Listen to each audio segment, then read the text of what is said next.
Greetings, everyone. This is Kev, and this is Black Men Being Brutally Honest. Thank you for coming again to. Damn, that didn't sound right.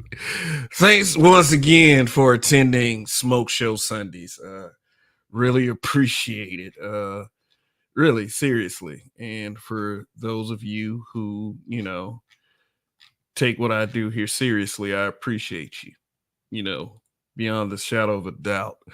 Let me give some shout outs before I get started because I want to talk about something I like to call demented validation. Um, yeah, and first off, let me give a shout out to the replay gang. The replay gang, you play a very important part in the algorithm. So, I feel as if, it's especially important to acknowledge you guys, especially, those of you who type hashtag replay gang in the comments afterwards. And, I get a pretty decent amount of content. So, a pretty decent amount of comments, So, yeah, I guess I'm doing something interesting over here. Also, let me give a shout out to the membership. You guys also hold a very special place with me with your support month after month. You guys are really appreciated. Those members are Greg, Aaron P, Phil Brad, Zentober, Toya the Tutor, Indigo Flow, Gold Professor underscore Gold P star P underscore GP exclamation point D Rock Den American Negro D Scott Andre 416 Reformed and Black Light Revelations 2. Thank you for your support once again, month after month. Really appreciate it. Also, let me give a shout out to the live chat and the moderators. You guys just about make these broadcasts as interesting as I do. And last but not least, let me thank the habitual line steppers. Thank you, thank you, thank you. So, all right. Now I hear that Homeland Security is after the Black Manosphere. Yes, oh God. Like, seriously, like, what is up with these futile attempts to bring Black men down in any way, shape, form, or capacity? Seriously, guys, some of you guys, for real, there's some reasonably intelligent people out there that are sounding like fucking idiots. And see, here's the one thing that you guys don't want to realize. If you do things according to YouTube's community standards and guidelines, no matter how hurt your feelings are over an opinion or a talking point, as long as you fall under those guidelines, you will be okay. This is the one inescapable fact about any of these social media platforms. It's not based on your feelings. It's not based on whether you hate somebody or not.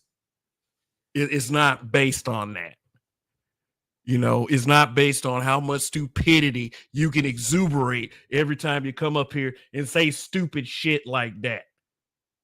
Seriously, I ain't never met a bunch of Negroes who wanted to see other Black people go down for the silliest fucking shit and then act like shit when you try to say something back. That's why I created this smoke show. All y'all got all this shit to say. Many of you. Who is y'all, you might ask? Y'all. That's who it is. Want to slander, want to say all kinds of egregious things like we support children being touched over here. I heard a couple of stupid niggas say that shit. I'm not happy about that. And just this bullshit about trying to say everything you possibly can because a Black man dare speak out of turn. But what even sickens me more is when the divide comes from the inside. A bunch of weak pussy ass niggas who don't know the meaning of the word unity. Oh, no, we can't unite. Oh, Kev, you're thinking unrealistically. Oh, you want everybody to get along. Yeah. Yes. I want everybody to get along. I want everyone to be peaceful. I want everybody, especially if you're black, to make it make sense. If you're not in agreement with that, hey, then you're obviously in disagreement with it. It makes me sick how much horse shit is being spewed on behalf of fighting against unity. It pisses me off. And I'm a reasonable guy. I'm a very reasonable guy. I've been reasonable ever since I've been up on this fucking platform. And people actually believe that I'm making an unreasonable request. No, it's not an unreasonable request to act like an adult. No, it's not. Act like a goddamn adult. Focus on yourself. I mean, yeah, I do get sick of the notion. I do get sick of the notion that, hey, you know what? You can berate black men all you want and never be called a coon.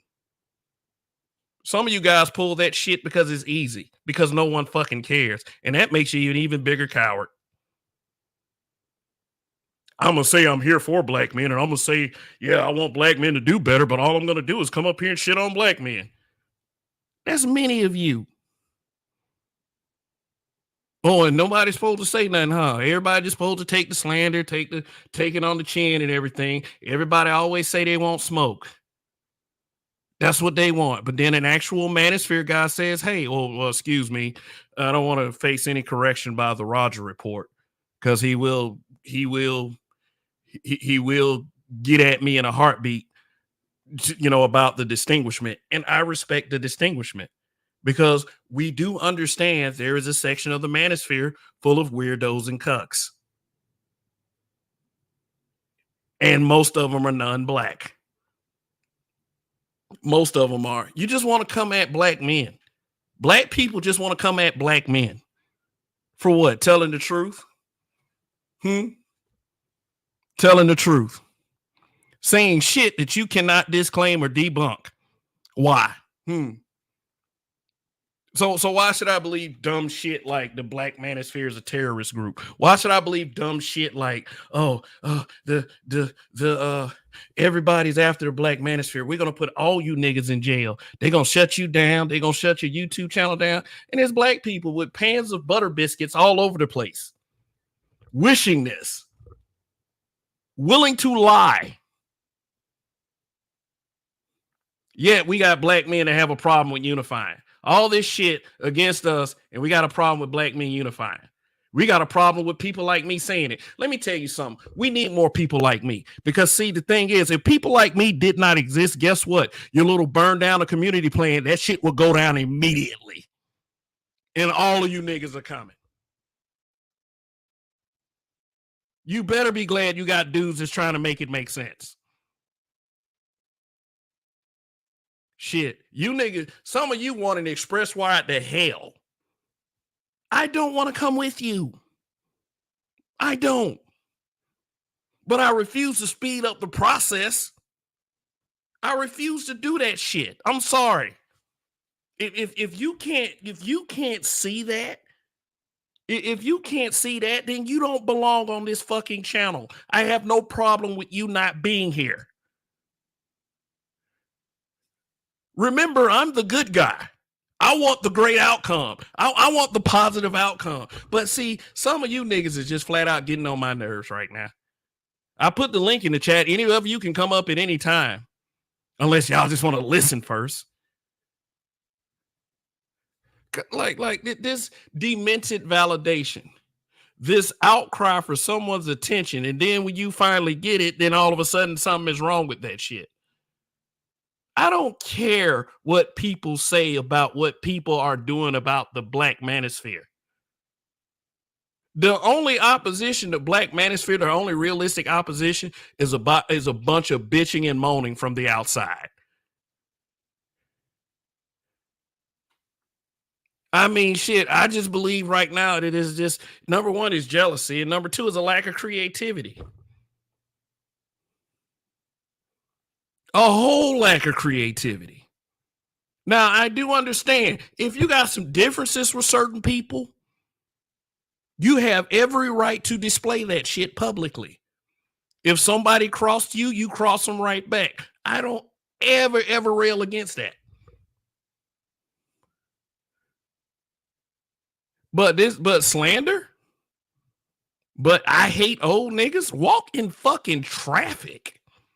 That shit pissed me off. Shout out to Marcus. Keep it 100. Dude gonna come up there. Oh, fuck. I hate old niggas. Fuck old niggas. Then them niggas like that need to be the first ones to go. Because I noticed he put the comment on his screen when I said, y'all niggas love to fight and act like shit, huh? Let me explain that. Some people do. Some people do. And some people will fight and fight and fight just to have that reality.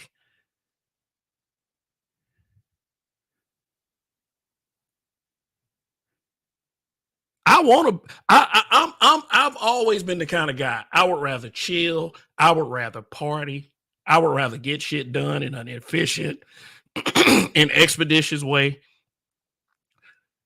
But the last thing any black man, any productive group of black men, the last thing that should ever happen is a hindrance in production because somebody wants to be a disunit, a disenfranchised motherfucker.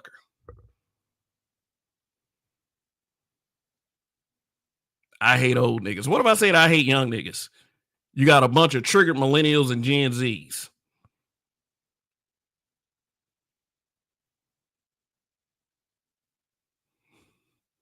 Same kind of niggas want everybody to feel sorry for them when they get 50 and then they can't walk anymore or they didn't take care of themselves. Same dudes with this bullshit.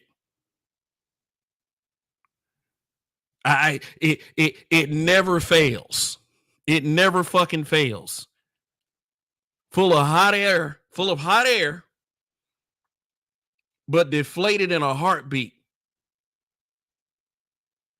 due to father time. If you make it, you will know what that's like, period. I'm not there yet, fortunately. Shoot, I'm closer than a lot of you guys.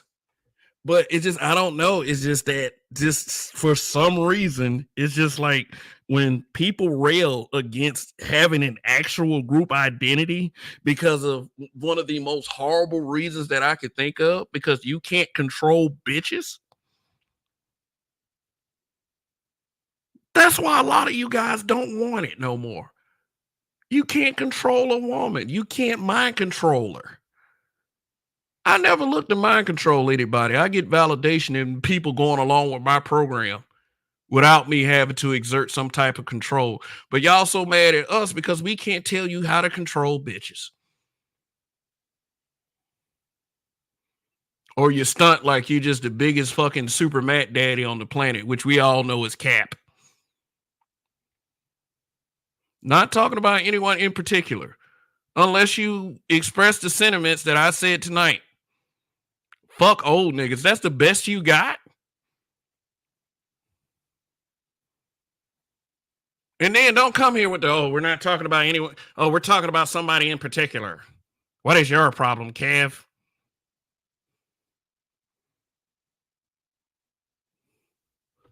Niggas is disappointing. And for that matter, a lot of black men are too.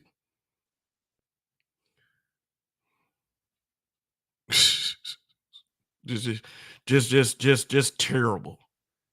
Just terrible. Fake ass dudes too. If you don't hate somebody that I hate, then I hate you.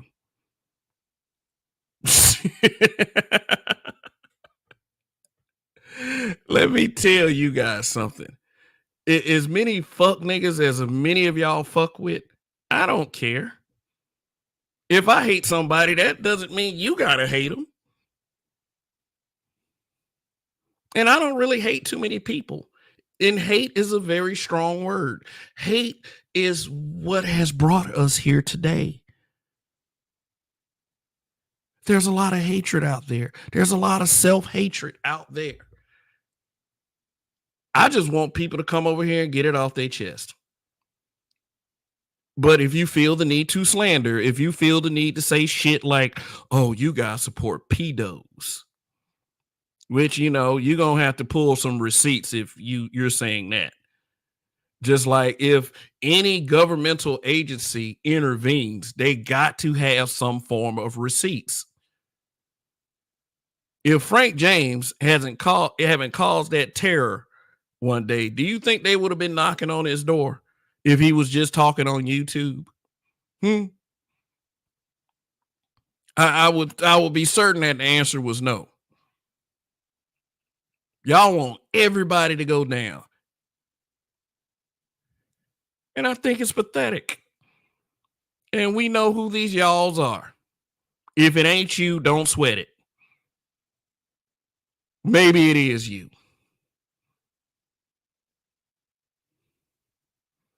I'm tired, bro. People, shit.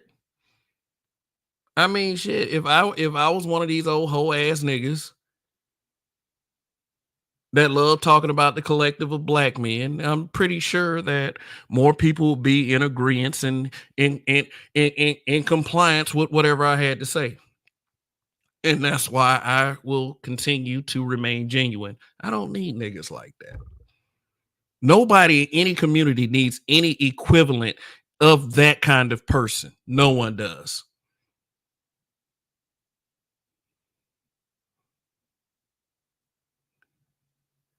You can be with me or you can be against me.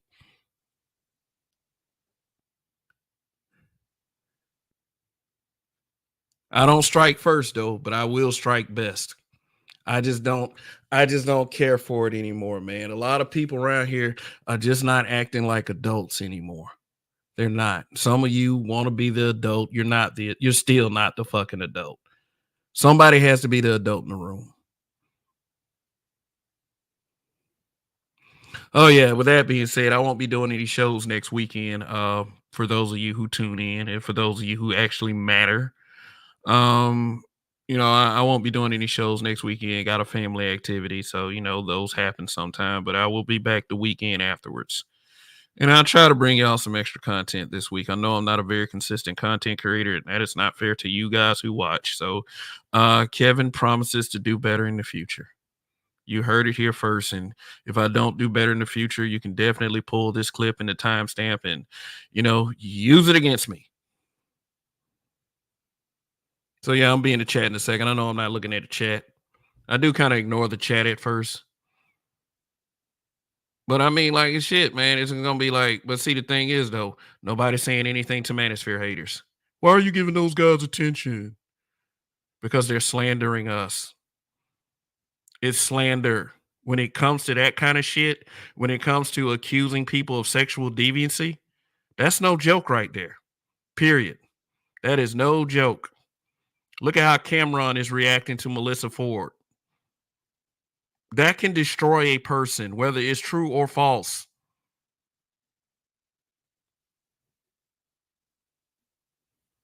Are we really the kind of people that's not going to take false accusations seriously? And I'm not one of these niggas, oh man, if you're getting mad, it must be true. I'm very far from that. Niggas want a dog whistle. White man, that's over here. That's them niggas over there. That is them niggas over there. Show you how y'all niggas look real quick. All they do is talk about women. No, we talk about y'all asses too. What did I say last night? If you're stupid, you need to be made into a cautionary tale. To be a wide example for everyone to know what not to fucking do.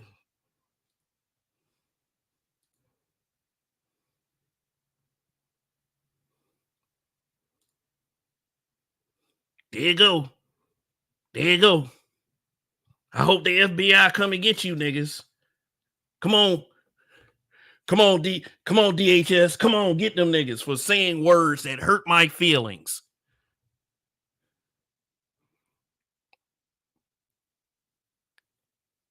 They said words over there.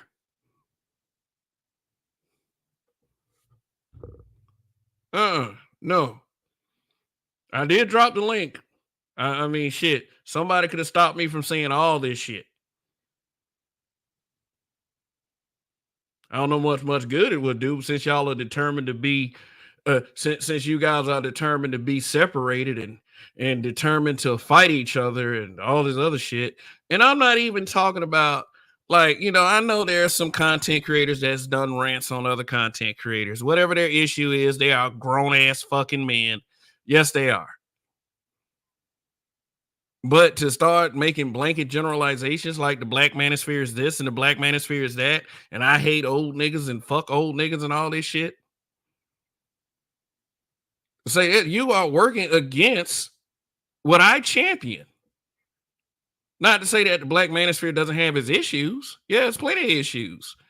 And no one is above reproach or criticism. Not it's especially not black men who have to get reminded of that shit every fucking day of our lives. Especially not. Hell, I don't even want it to stop. It keeps us sharp. But hey, I'm not going to sit up there and pretend like it's the worst thing in the world to see other groups get scrutinized for stupid shit. I'm not saying get scrutinized for everything.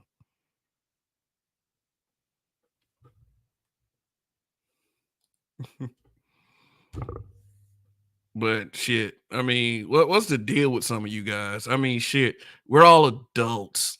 We're all adults. I'm an adult. Shit, I take that very seriously. Some of you, Toya, what's good? I'm an adult too. That is awesome. I figured that much. I like to carry myself like one.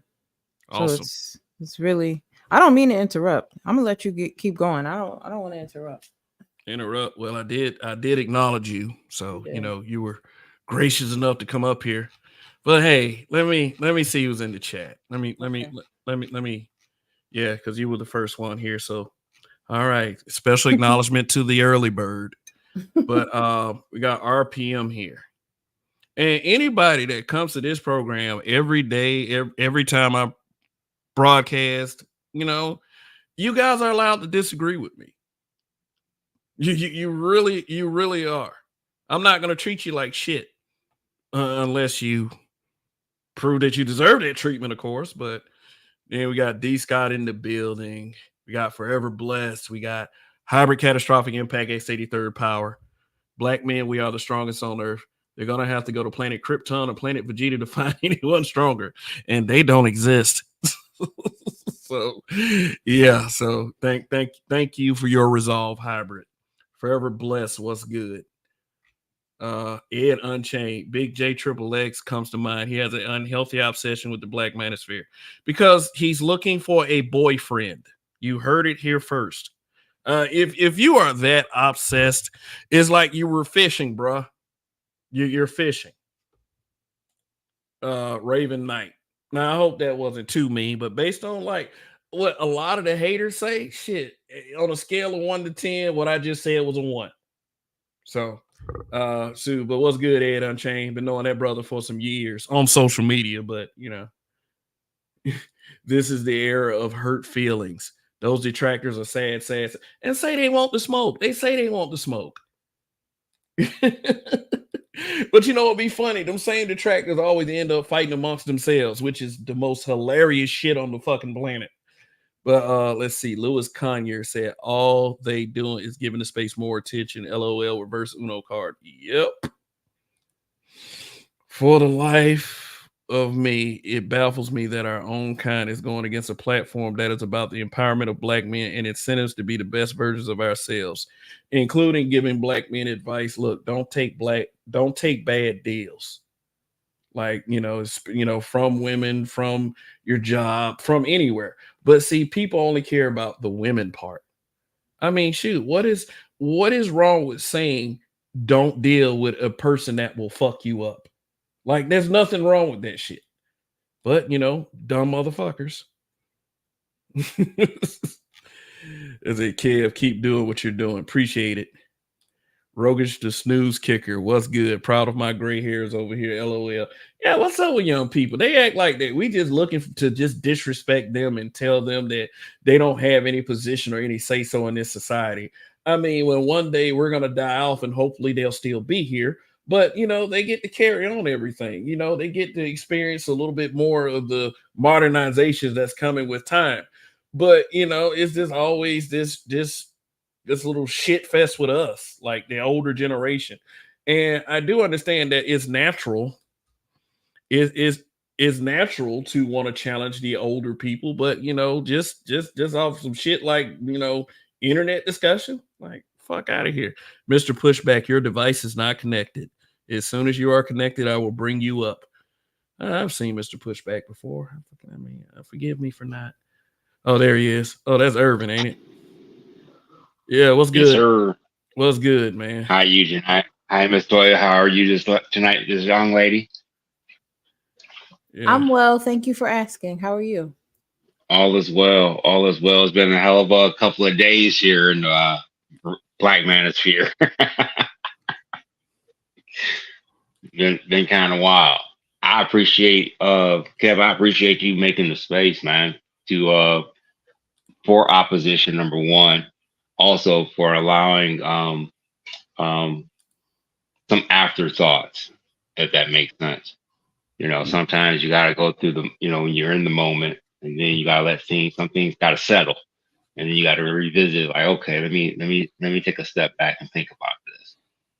Because a lot of because in the moment there's a lot of great points that are made, but oftentimes the greater narrative gets lost in the sauce, and it's not until you take a step back or go back and review it that you like, okay, if I was an outsider just coming into this space, how would I perceive it versus being in the flow and being in the moment? And I agree with you, Kev. And I stated this in the chat. I think the issue lies in the fact that we, and on the one hand, we're kind of not burning the candles at both ends, but we're fighting the battle at both ends. Because on the one hand, you don't want to give something attention because it ain't worth the attention because it's a distraction. And then on the other hand, you need to address it, because if you don't address it, then it becomes, because it's not being challenged, it becomes the accepted narrative. And that's kind of a hard pill to swallow, especially as we're trying to define this space, define this space in general. But at least we're, shout out to Roger, and everybody else that's participating. At least the effort is being made to do better and to do different, if that makes sense. Hmm. Yeah. But my thing is, in everything you just said, is there are people that are putting up a resistance. Like, if you don't like it, you don't have to listen, or and how is it at the end of the day affecting you in a negative way?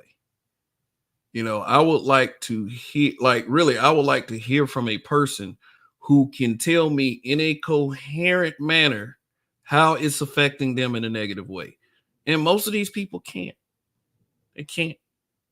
They'll rather go in with the ad hominem, the name calling, the going to echo chambers and screaming their asses off, and get quiet when you come around. Some don't, but you know, like what is wrong with having the discussion? What do you believe? What do you believe? Um, you know what's wrong with having a discussion? Yes. Because if you lose the discussion, you lose the conversation entirely. That's what it is. See, if as long as the discussion isn't had, or what have you, you can continue to have it. I like what BGS said. He studied a thing for so long, and even though how he felt about a thing and what he didn't, the results he was looking for in a thing did not come to pass, he had to accept things for as they were. And he really explains that well when he's talking about what it really means to be black pill, and the Matrix analogy is a great example of that. A lot of times people come into these spaces thinking that it is a certain way or they want it to be a certain way. And as long as they can stay in one phase of things, then it's okay. It's a comfort zone. But when reality finally pushes back on this just isn't it, then it becomes a challenge to think outside the box. Sure does. Like I like, if I don't mind, I have a problem if you tell me I'm wrong. You know what I'm saying? My issue is going to be prove your point. Just don't say it. And if you can't, prove your point, just because you have lack of information, it's okay if you have lack of information. You know what I'm saying? But don't tell me I'm wrong because you don't have enough information. Yeah. I mean, some can easily be turned into a teachable moment instead of melting down and acting like shit just because you don't know. I mean, is like I'm one of the first ones to admit, hey, I'm not the smartest guy up here. I've learned a lot from a lot of people, even some people that I can't fucking stand now. But it's not for me to, jump to the fight as soon as I'm proving that I don't know something. It's just that I would not persist into making an idiot out of myself and, be lower in my character because I couldn't be smarter than the next man. Shoot. Got that. You know what? We talk about simping when it comes down to to women and stuff like that, right? But there is intellectual simping in these spaces. Intellectual simping. Please explain this. Well, for example, people might not want to challenge BGS on a thought because he's BGS. Not that he might be right, you might be right, but you don't even want to challenge him on the thought. That was kind of what Marcus was expressing, Keep It 100 was expressing. Yeah. And we do, and it's not just that, and I'll keep it simple, and it's not just with that. And I've heard this before. We look at this at through the lens of, well, this person has 100,000 subscribers. I only got 200 subscribers. He's not worth listening to because I only got 200 subscribers. You see what I'm saying? We do this type of numeric drill down in more ways than one, but that's kind of what it is. Okay, but intellectual simping. That would be suggesting that that you're overcompensating to give a pass to a certain group, just Weather said Ed does that. What up, Weather? What's going on? But I think intellectual simping would have to mean that there was some intellect present already. And in many cases that really isn't the case. Yeah. Oh, okay. That's fair. That's fair. That's fair. You can be, you know what I'm saying? There's different side, there's a blue pill, red pill to intellectual simping. That's fair. You might do it to someone that's smarter, or better yet, you might do it to somebody that's dumber, but they're just more popular. So you just go with it, even though you know it's wrong. Mm-hmm.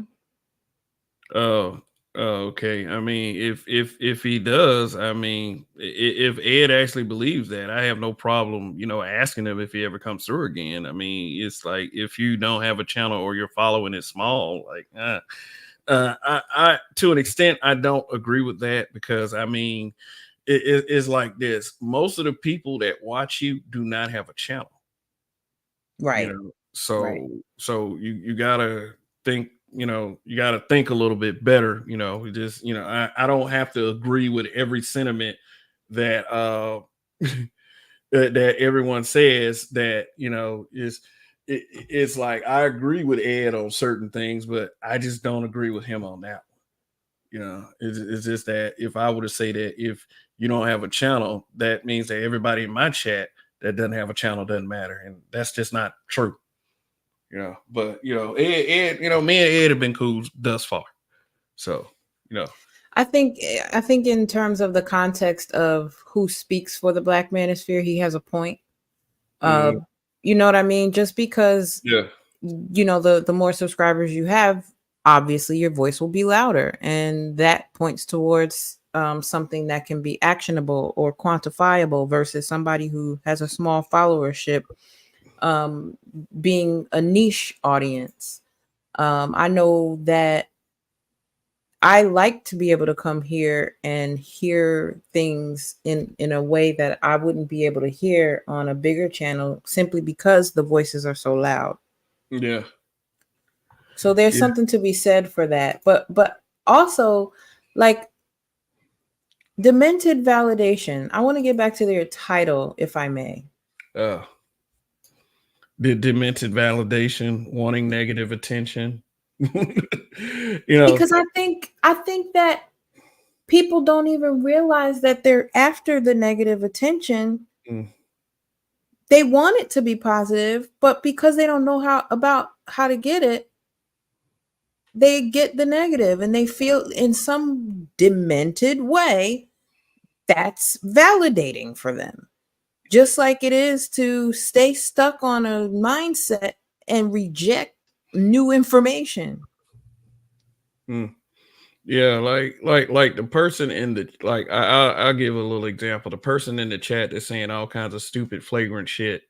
When someone finally answers them and say they're being stupid, then it works wonders for them. It's just like that's the highlight of their fucking day, because Right. someone that's possibly smarter just gave them that attention, But You acknowledged me. yeah, but There's that one dude that keeps popping up on everybody's channel in the space and talking about somebody he roasted you or somebody roasted you, and then it's like, what's the point of you even bringing that up? I've seen this Right. dude in a couple of different spaces, and it's like once you give the guy attention, it's like he gets his rocks off on you giving him attention. That's what it looks like. yeah. Hey, Detroit 313 says, black men being brutally honest. What do you think of Homeland Security putting watch lists on the manosphere space?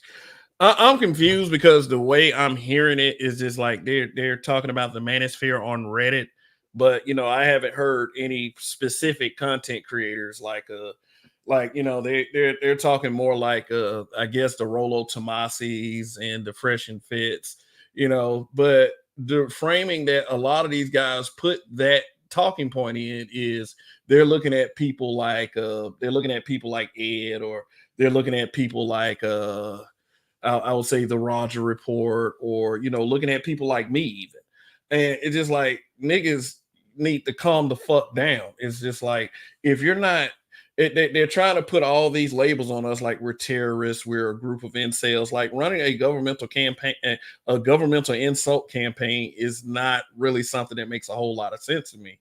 If it's going to be something that is going to drain government resources, you have to have some serious fucking receipts in order to push that kind of thing. Like, if I'm sitting up here every time I come on the air and say kill bitches, and somebody actually goes shoot and kill somebody and says it's because I listen to black men being brutally honest, yeah, they're probably gonna knock on my door. They knock on our door. Sorry. Yeah, but it's like it's like, weather says some true shit. They're not worried about us, but they push this little fear mongering narrative. Like it needs the same people that's been doing this shit for about 3, 4, 5 years. It's the same motherfucking people. It's the satanic midget who says that, who says that we don't matter to the outside world, but we matter a whole lot to him. And it's like, I would like to ask that weirdo ass nigga sometime, like, why the bug up your ass? I know why. I do know why, but that's what, whatever podcast Andrew Tate guys like that are targeting. See, that's what I figured. That's what I figured. If you're gonna jump around in a KKK hoodie making monkey noises, somebody's gonna think that's worth looking at. Somebody's gonna believe that's worth looking at. And just flake. Like, if I was being extremely flagrant about black women every fucking broadcast, I'm saying, no, I hate these bitches. Bitch, get away from me. Fuck you. I hope you do that. I hope all the worst things happen to you and no one else but you. Then yeah, I might get flagged a few times. But these dudes are exaggerating. See, the stupid motherfuckers, the satanic midgets and and the other motherfuckers who actually think they matter. You're gonna have to, in order for you to sound like you make any goddamn sense, you're gonna have to produce some receipts. You're gonna have to produce. You're gonna have to tell me where I went wrong. You're gonna have to tell everybody else where they went wrong. What broadcast, what timestamp is worth looking at. But outside of that, your hurt feelings don't count for shit. They don't. They don't count for anything. And some of you guys are collectively hurt. but but yeah. Let me see. Indigo Flow. You know what's funny about that? At Black Men Being Brutally Honest. What if the chick that tried to burn down the MLK house listened to divestiture type content? That would be hilariously ironic. But you think any of these divestiture channels will come down? Nope. No, it won't. No, it won't. But it's a four-alarm fire if somebody say they listen to like Frank James, Frank James when he went in and tried to shoot up the cell. And he must have had the worst aim in the world because I don't think anybody died. But it's like, he did the niggas first thing little niggas want to say, oh man, he said he listened to Kevin Samuels. Like, stop it. Irvin wants to rejoin. So what happened to Rogish? It looked like he was having technical difficulties. Okay. Hi, Nightish. Nightish said hi. Hi. Oh, Nightish, what's good, man? Yeah, doing your thing on your channel, man. She was trying to stage a hate crime, Kev, and got caught. Personally, I believe it was a stage psyop. I mean, you the like she was a stupid motherfucker that went around MLK's old house with a fucking gas can. Right, that was really silly. That was, well, great way to get attention though. But again, this is what I mean. Like people are going to really ridiculous lengths just to say they need a hug. Like I had something happen earlier today in somebody's chat where folks really think that I have a malicious bone in my body enough to want to time somebody out. It's like really silly stuff that goes on in these chats and on these channels where I'm trying to listen to a productive show about politics, dropped my phone and accidentally timed someone out, and I get reamed in the chat and ran across the coals because I couldn't possibly have made that mistake. I'm above making a mistake like dropping my phone and accidentally timing someone out. So much so that I apologized for it, but I still got chastised simply because I don't know. I guess folks don't like me. I guess it's really sad. It's really sad because we do have a contingency of very smart people that come to this space in order to share ideas, gather ideas, and just let off steam sometimes. And it takes away from that when you can't even, do that without fear of someone taking it personally when you make a mistake. And let's just say I come here and I say something problematic, for example. Why can't I be corrected? Why am I not able to be brought to the carpet and said, hey, the way you said that, I know this is your experience, but this is really what it is. Or maybe you should think about presenting yourself in a different way if you want to go about getting this. I get so sick and tired of seeing the potential of you guys being Black men, being elite. I do believe that, but it pisses me off when I see the conversation devolve into, like you were saying earlier, Kev, ad hominem attacks and bringing folks' kids into things and talking about why you don't like what somebody says. We are not all going to agree. We are not all traversing life in the same ways. That's the beauty of being able to come here and have a voice. Hey, brother, I understand this is how you experienced it, but over here in Jersey, this is how we experienced it, and this is what we did in response to it. What do you think would happen if we both responded to it this way? That's building versus being like, I ain't like the way you said that. you old and you need to go sit down somewhere because you don't know what's going on over here. And I read books about it and I know more about it. And I went to school about it. And I touched an African girl about it. And I went to California and swam with some dolphins about it. Come on. What are we doing? Bazinga.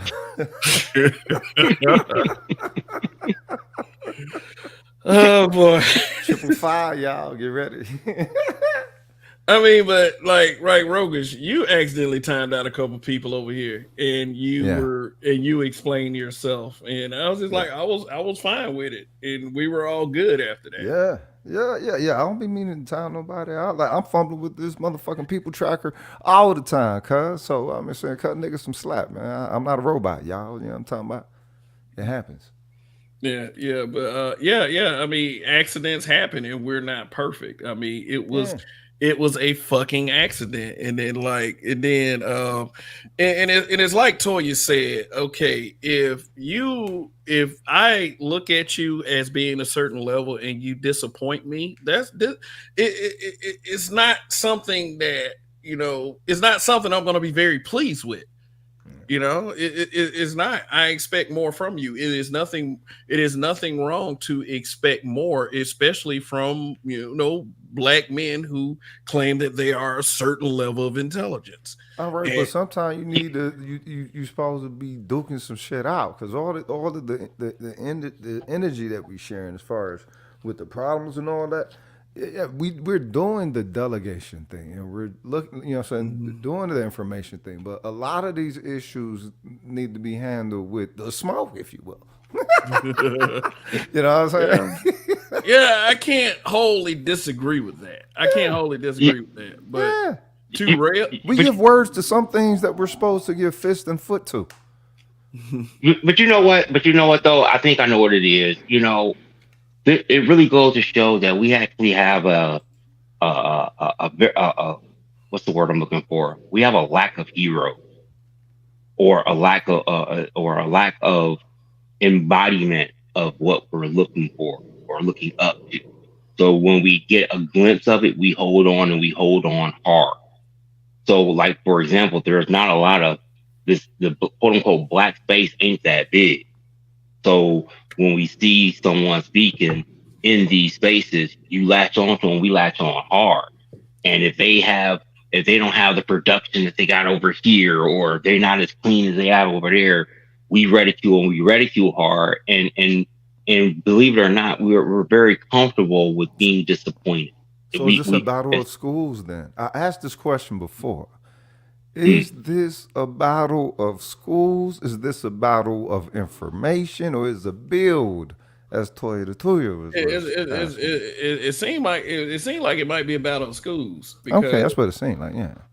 Because it's I guess BGS school, since like a lot of the haters do. Everybody hate that nigga. They trying to kill. They trying to break that nigga's plaque, boy. because the term is what? School of thought. So a school, right? It's a battle of schools. Now, what's a collection of schools? That's a college. What's a collection of colleges? A university.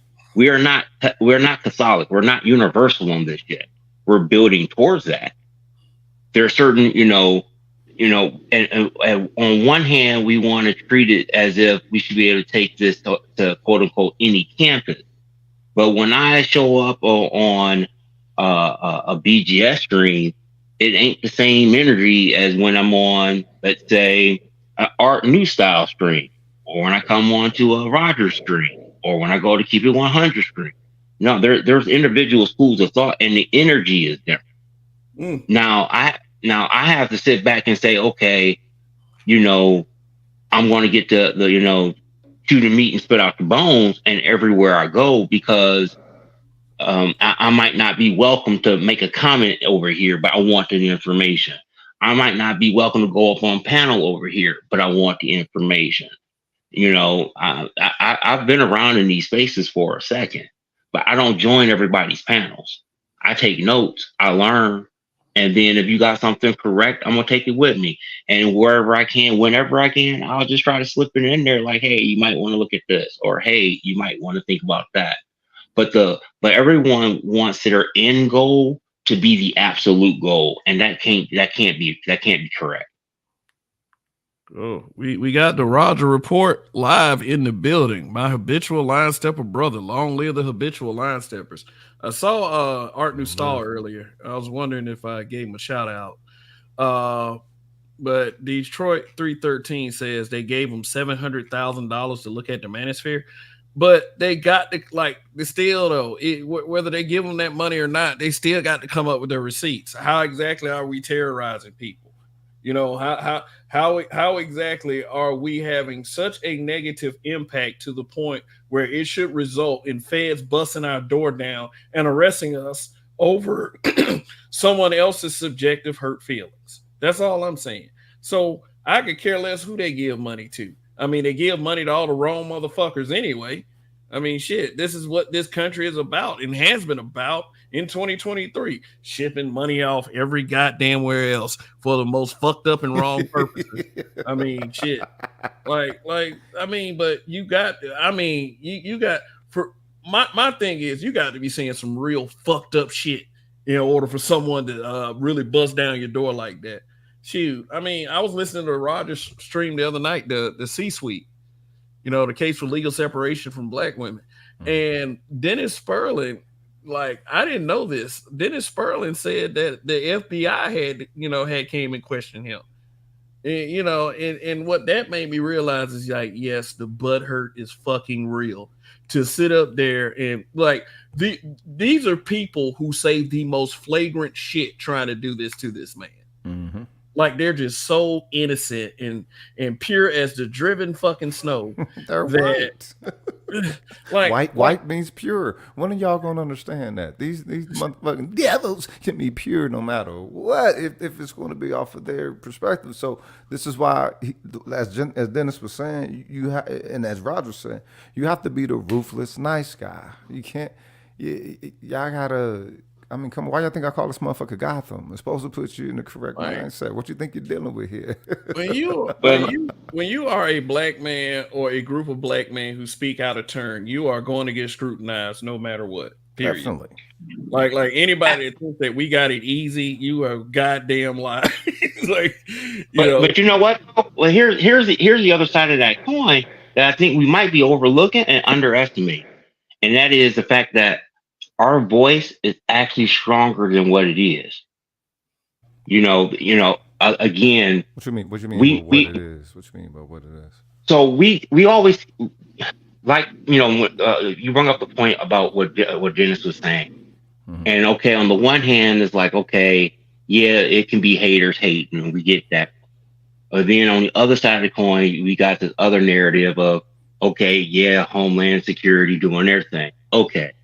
But in actuality, I do think a lot of people are concerned or listening to or worried about what we're saying, meaning that we might not be able to be the face of a thing, but our voice actually carries weight in a lot of these closed doors and circles, right. And I think we do underestimate that. Now, I'm not saying go out here and talk and act like a fool. And I'm not saying go out here and tear down your brother, when they're trying to present a point, how they're trying to present it.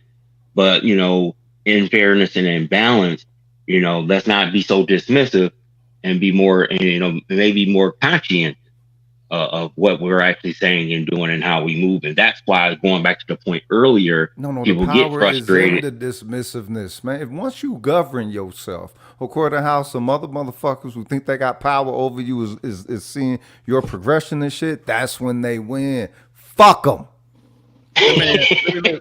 Fuck all them alphabet motherfucking groups, because all niggas is doing is looking to get productive and constructive. We talk about solution to our fucking community. Anything, anybody, motherfucking listening. Eat shit and motherfucking die if you against that.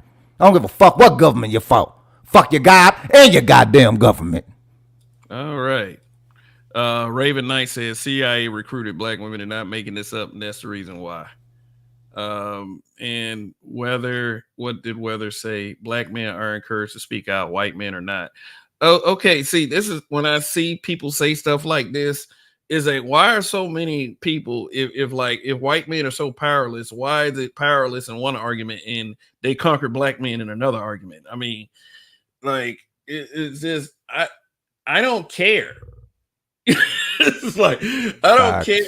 Like I don't care if they're at any kind of disadvantage whatsoever. Like, you know, you want white men to speak up. Like they've had they've had so many fucking years to do it. Like shit, they're the powerful ones. Like, you know, I refuse to believe that somehow that is supposed to be something that I'm supposed to be worried about, them not having a voice, because that's all they did. You know, they've had a voice. They've given a voice to our people to be coons and stab niggas like us in the back. So, like, damn, fuck the motherfuckers. If they losing power, what the fuck am I supposed to worry about?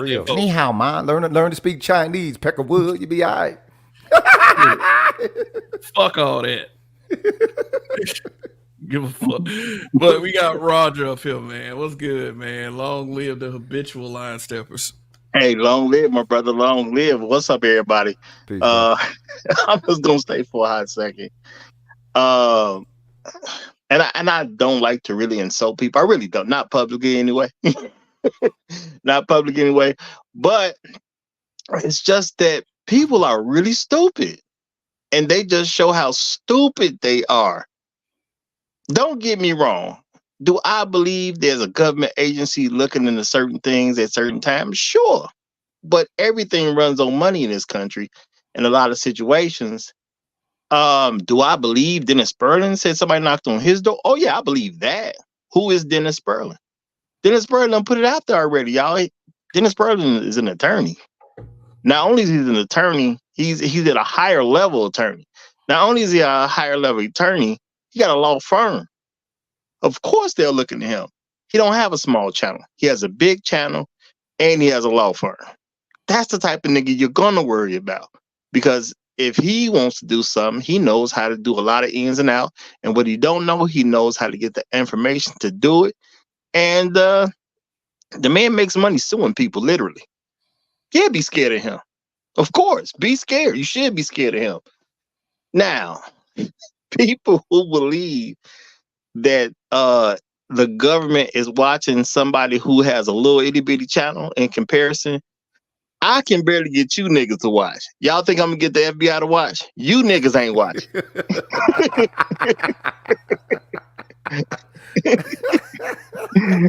And I'm not saying to anybody specifically, except the people who don't watch, which is almost everybody. I mean, when you think about how many people, it's 8 billion people on planet Earth. I ain't got a tenth of a tenth of that. You know what I'm saying? Like, they don't care who I am. But information doesn't need a bodily presence anymore. Back in the day, they felt that they could stop the bodily presence to stop the flow of the information. Now they can't. They actually have to be able to get into the information channels, and that still ain't gonna help them. But you know what? I'm gonna push back on that, because I'm gonna hit you with the Harlem Night. It's not how many you shoot.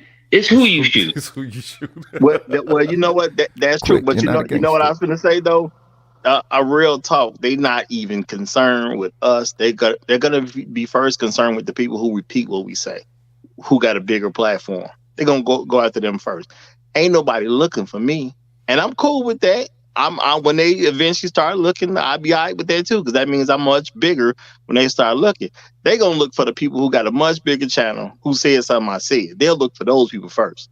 And then them niggas gonna be like, well, I heard that from the Raj. Well, I got that. You know what I'm saying? You know how people roll. So you know what I'm saying? So are they looking for me now? No.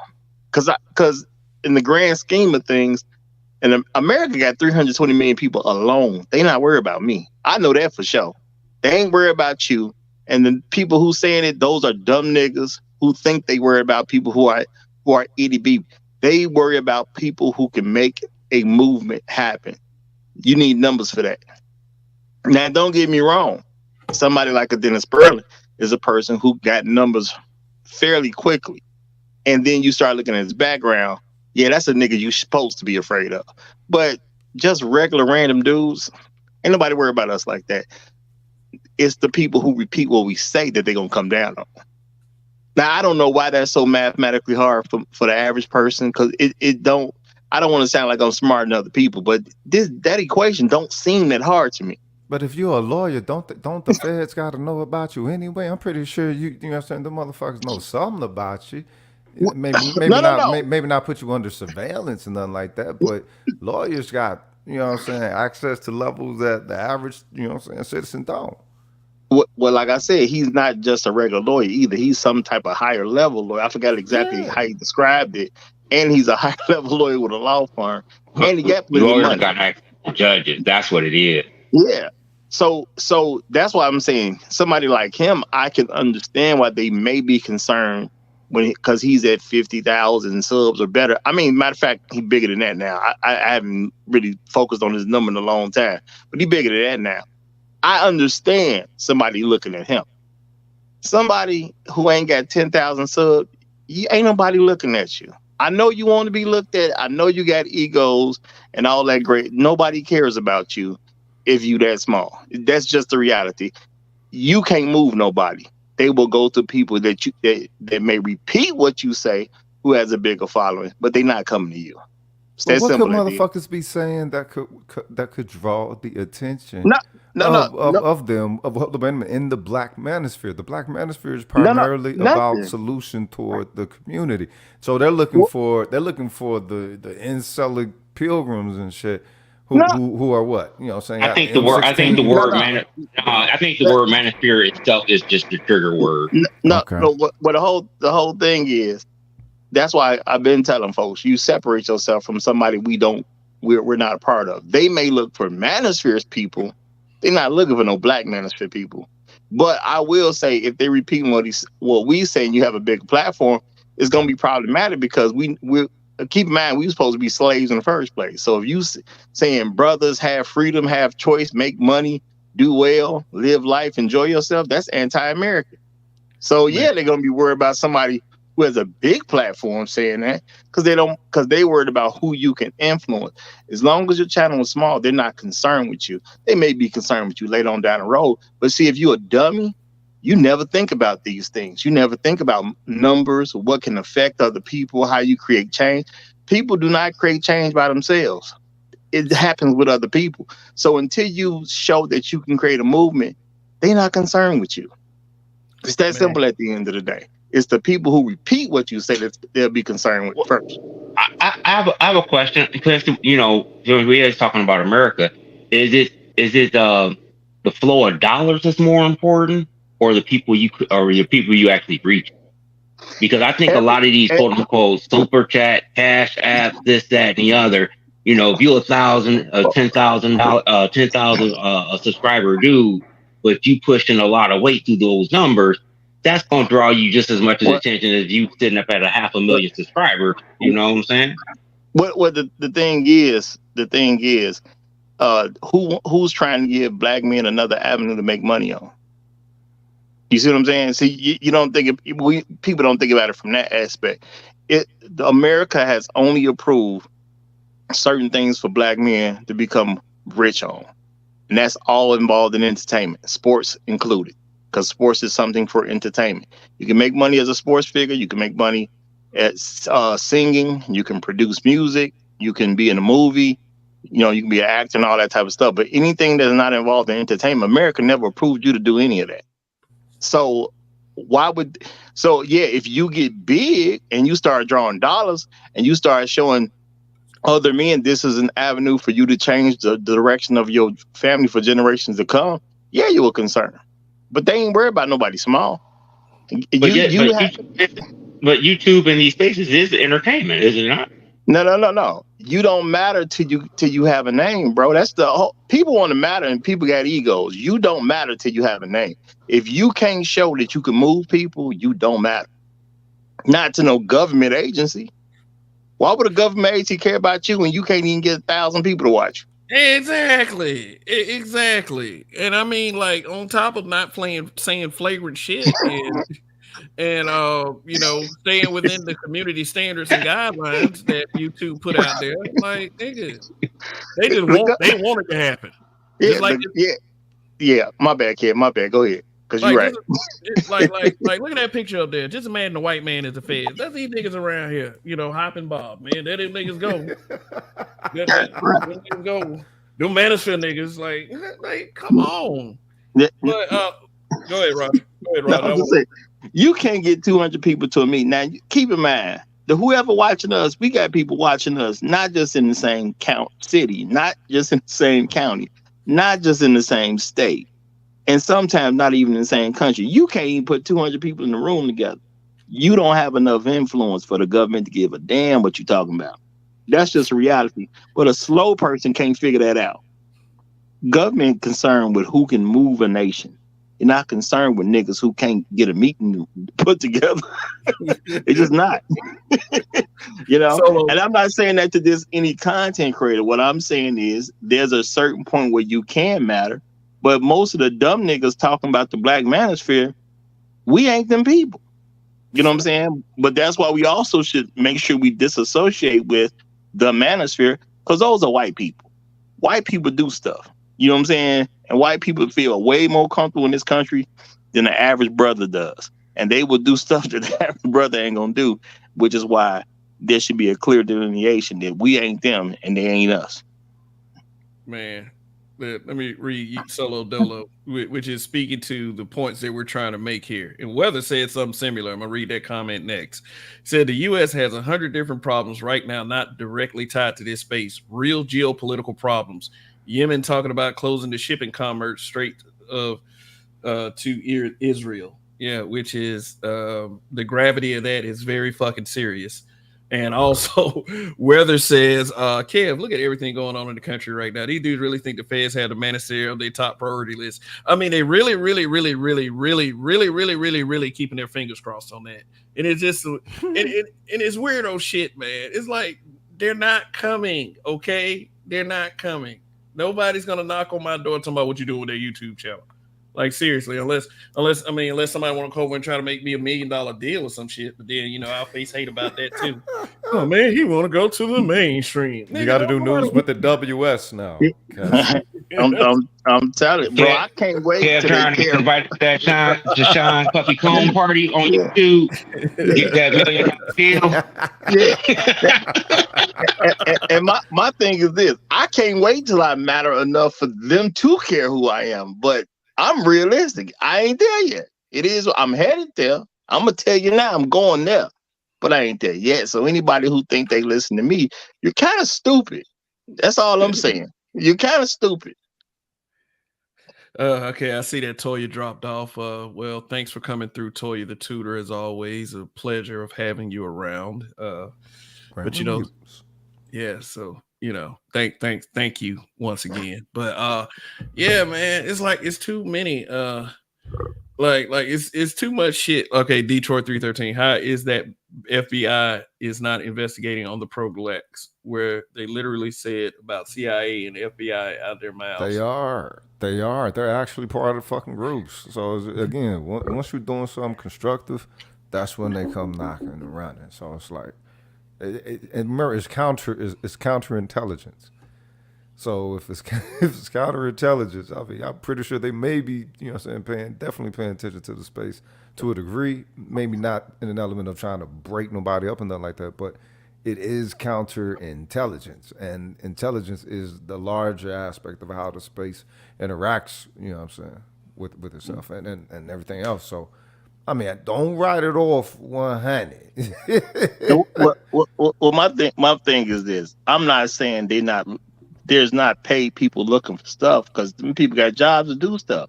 Yeah, they got agents and shit. But if you can't get 200 niggas to show up to a meeting, you're not a concern. You're not the priority. They looking at somebody else. They're not looking at you. So I just think dumb people really don't get that. They worry, y'all better watch yourself. I can't put 200 people in the same room. So, you know what I'm saying? If I can't do that. Let me ask you this, Roger. I'm glad you brought that up. Let me ask you this. So by the numbers, we know that there ain't a lot of folks with passport, let alone black people with passports. But yet that black folks with passport has become almost a national narrative. And now it's fed back into the quote unquote white channels and this, that, and the other with this narrative. Now they've been doing it all this time and it wasn't a problem. But now that you got black folks doing it, now all of a sudden it's an issue, and we still ain't got, and those numbers don't match up the same. So how does that work? Well, that's why I say when you have other people repeating what you said who actually have large platforms, they will concern themselves with those people. You got a long way before they come knock on your door. You know what I'm saying? Don't get me wrong. I want to get to the point where they will knock on my door, but I ain't crazy enough to think I'm there yet. What do they care about me? I can't get 200 people in there.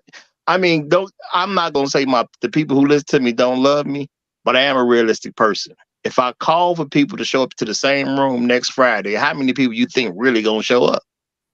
Number one, that's gonna be a time issue, a money issue. Can I get off work? Do I own a company? Can I just go? Do I have the funds available to me right now? Do I have other priorities? Christmas is coming up for a lot of people. I mean, at the end of the day, the thing is about influence. We know the niggers are magic.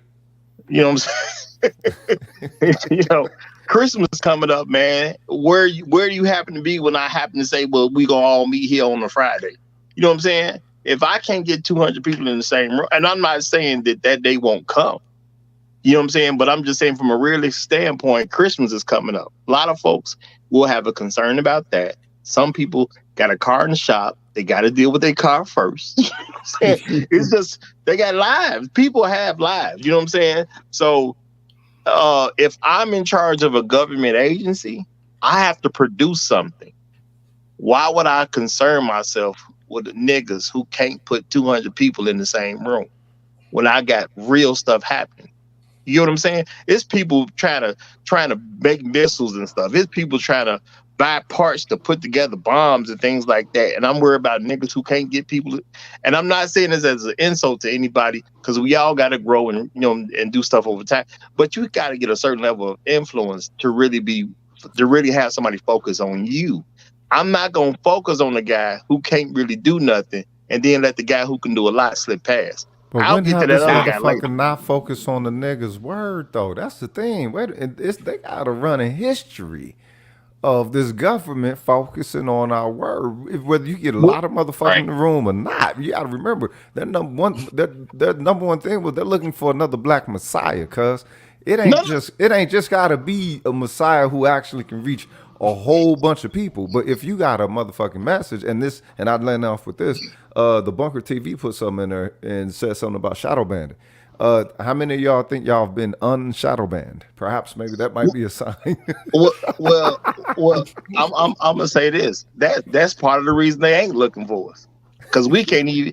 Well, I ain't gonna say too much. You know what I'm saying? But if somebody can do that to you, you're not the biggest concern. Yeah, that's all I'm saying. Hey, listen up. We didn't have Lewis up here for a minute. You know, we want to let him go ahead and get in. But you know, if you take a look at the screen at the quote I just put up, that's not all of you, of course. But you know, I do feel like certain content creators need to calm the fuck down. But go ahead, Lewis. What's good? Hey, what's up, Cav? What's up, panel? What's going on? I totally agree with Roger. This is a whole bunch of nuttin' burgers. I mean, I've been listening to this space for a long time, and I never heard no crazy rhetoric coming from this space that will warrant some government attention. This is just a whole bunch of wishing from our detractors and enemies. That's all this bullshit is. I mean, I listen to a lot of white manosphere shit, and they talk about a whole bunch of crazy stuff. Nothing from this space whatsoever. I mean, I wouldn't even lose no fucking sleep over this bullshit. No, I mean, this is one area where the white man ice ain't cold. They don't like black folks having good ideas, sharing that idea.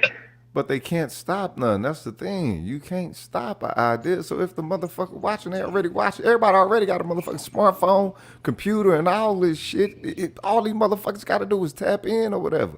So if they watching, they watching. What the fuck are they gonna be able to stop? Man, or have an intention to stop what? How? Well, they're talking about they heard our city and say put it on the wood, and the feds cut the tape off.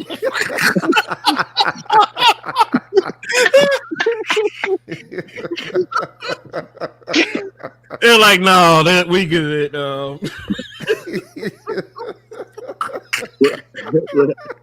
What I'm just gonna say, when you matter, they'll come holler at you, and they ain't came to holler at me, and I don't think they coming next week either.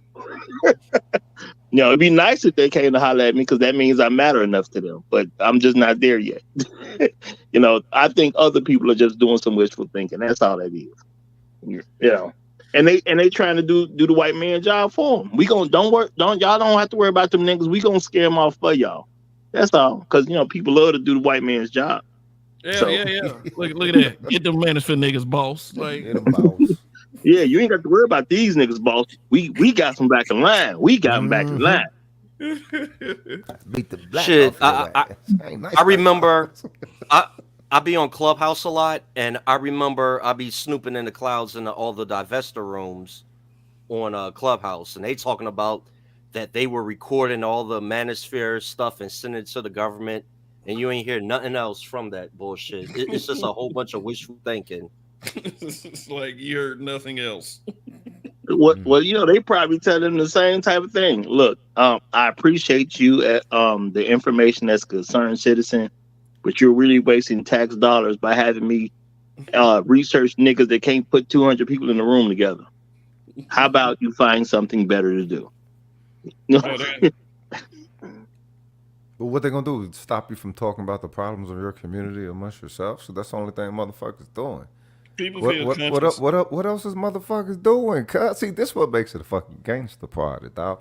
If you can't even be constructive, what they want you to be defeated and desolate. Hey, cuz what part of the game is that? Well, I think it's the whole situation is you can talk and you can create change. They Martin Luther King Jr. a few people who actually had the influence. You gotta have the influence first. Ain't nobody gonna waste time, energy, and put nobody that they gotta pay to come find you if they can't even make it make sense dollar wise. You niggas are being too constructive. Yeah, we gonna take we gonna send. Listen to the black one. Right. We gonna send 6 guys to a home who we paying $100,000+ a year to take out a nigga who ain't worth $500,000. Like that don't even make sense. Hey man, check it out. Rhetoric is powerful. Check it out though. So if there's ever a list on the Black Manosphere, it's because of this black lady who's in the White House right now who was somehow connected to Kamala Harris. She had a tough run-in with Obsidian Media. Y'all remember that lady? What the fuck is that? That is fucked up. A puffy party in prison, cuz. Pause, nigga. Take that. That's a whole pause moment, cuz. Take You that. fucked up, Kev. Yeah. That's fucking cold. Where Detroit?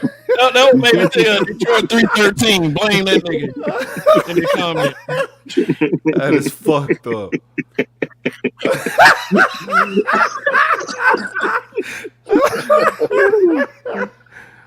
That is cold blooded, cuz.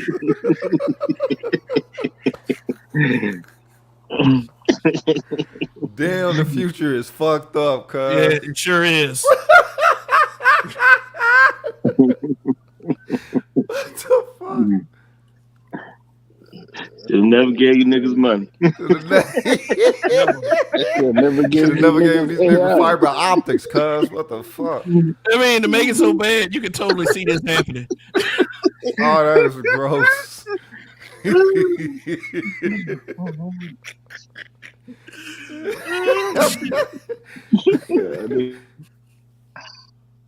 All right, I ain't mean to derail shit, Killer that drunk nigga, that's your name, right? You was speaking. Yeah, man. I said, that lady. There's a black lady who had a bad run-in with Obsidian Media quite a while back, she has some pull in the White House. So if there's ever a file or the investigation of the Black Manosphere, it's from that black lady. But which I don't think you'll probably go anywhere. They'll probably just chop that file up and send it over to the FBI as part of the black identity extremist thing. Yeah, So yeah. They there's probably nothing to worry about. They're not gonna waste paper on that, man. Paper costs money. Ain't nobody finna waste paper on that. I know people really want to believe they more important than what they are. Y'all would not believe how unimportant niggas is to white folks. That's It's true. in power. You're very unimportant to white folks in power, which is why there's part of the reason there's a black man in the first place, because you're that unimportant to them. Man, like you guys is like on the right track with it. It's like, why would people waste government resources because someone else's feelings are hurt? Like, these some hurt ass folks, all four of them. Talking about, the feds is finally coming to get you niggas. For what? What legitimate reason would you have to explain to someone like me? Say if I didn't know anything about the Black Manosphere, or I all of a sudden heard that the feds were going to get guys who were calling themselves Manosphere, Black Manosphere.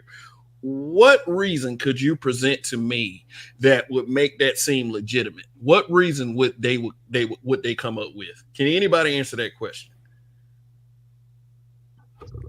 Well, I don't know who they gonna even pay to take the assignment to research me. I mean, come on, Joe. How expensive? I mean, them people make real money. I guess people don't know that them people get paid real money. They want to find something. Real talk. They don't want to waste time on when there's nothing to find. That's not what they into. But that's the thing. There's nothing to find. All they will have to do is attempt to insert themselves within the space and attempt to influence the information. But most folks who come to the space, they tend to fall into the flow of it. And that's the issue that they got. They probably got a lot of fucking double agents up in this motherfucker. Yeah, they sure do. A lot of William O'Neill types. You know what I mean? They don't need no agents. We got these niggas right here trying to do the job for them. What they need an agent for? Why would you spend money on an agent when you got niggas doing it for free? Yeah, that's true. And the thing is, though, they talk about we speak nothing but hate speech. What is it about the other side that isn't doing that? Like them niggas gay, them niggas stay in their mom's basement. Fuck them niggas. I hope them old niggas die. All of that is hate speech. Yep. But see, the thing is, though, people get speech. Hater speech too. God damn it! But it's like, what the hell make them think that this is not going to be some slippery slope based on their logic? Like, the fact of the matter that you don't think what you're saying is hate speech. As long as it's about black men, it doesn't matter. And a lot of people have figured that out, and it's some cowardly ass shit that they need to be called on. Like, definitely. I mean, the thing is that someone put in the chat earlier that folks who go against the space are actually, being able to become rich and shit. We're a type of fuel source for these motherfuckers. So I don't think they really want to end it as much as they study it and see if they can get a better controlling container around it. Because right now, herd of cats, you feel me? So that's, I guess that's where the power is within it too. You know what I'm saying? It's more like a ever growing principle, and it's something that it does influence. Proven that it does influence globally, like at a very short pace. They can't keep ahead of it like AI and shit, cuz for real. It's a power in this bitch, but the only thing they could do is attempt to, change the flow of the stream, of the information stream. They can't do that. They can't outthink it. They already can't outthink us, and they definitely can't outthink us here. These motherfuckers got their work cut out for them, cuz. And I'm gonna bring your ass, FBI motherfucker. If you can hang, goddamn. And I'm gonna go ahead and state the obvious too. I'm gonna go ahead and state the obvious. It's certain people who have no actual talent, and all they can do is talk about what somebody else is doing. That's it, because they can't lead a conversation or can't sit down as a solo person and talk about anything that holds any value to anybody. So they talk about somebody else who is valuable. He's man down here. Dear government, I will give you Slurpees if you take down the manosphere. The end. Sincerely, your favorite divester. I mean, right. I want to meet the people who got the money to get the government to do this stuff. That I would love to meet those people. Mm-hmm. You know, because if you got that type of bread, I guarantee you ain't listening to this space. Yeah. Yeah, man, but these people are crazy, and you know, but I like the way Louis Conyer said the fact that, you know, this is a big ass nothing burger. I wouldn't lose any sleep over it. I wasn't planning to lose any sleep over it, you know, but the thing is just that I just like to pose the question to the haters: what's your fucking problem? Wait, hold on. Who's that at my window? Who's that? Who's that? Pow, nobody now.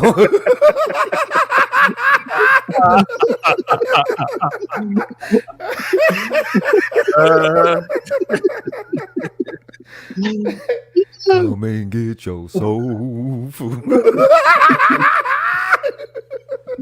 Y'all got it. Hey, cuz, take that picture now, cuz. This shit is cracking me up, dog. All right, I'll put it on now.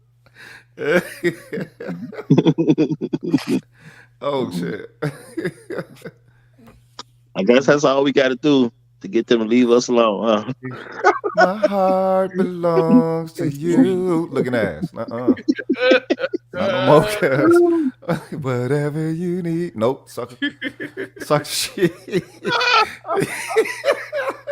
All that heart shit, man. Get the fuck out of here. My heart belong to me, bitch. Fuck out of here. I'll share it with you. That what they say we ultimately want.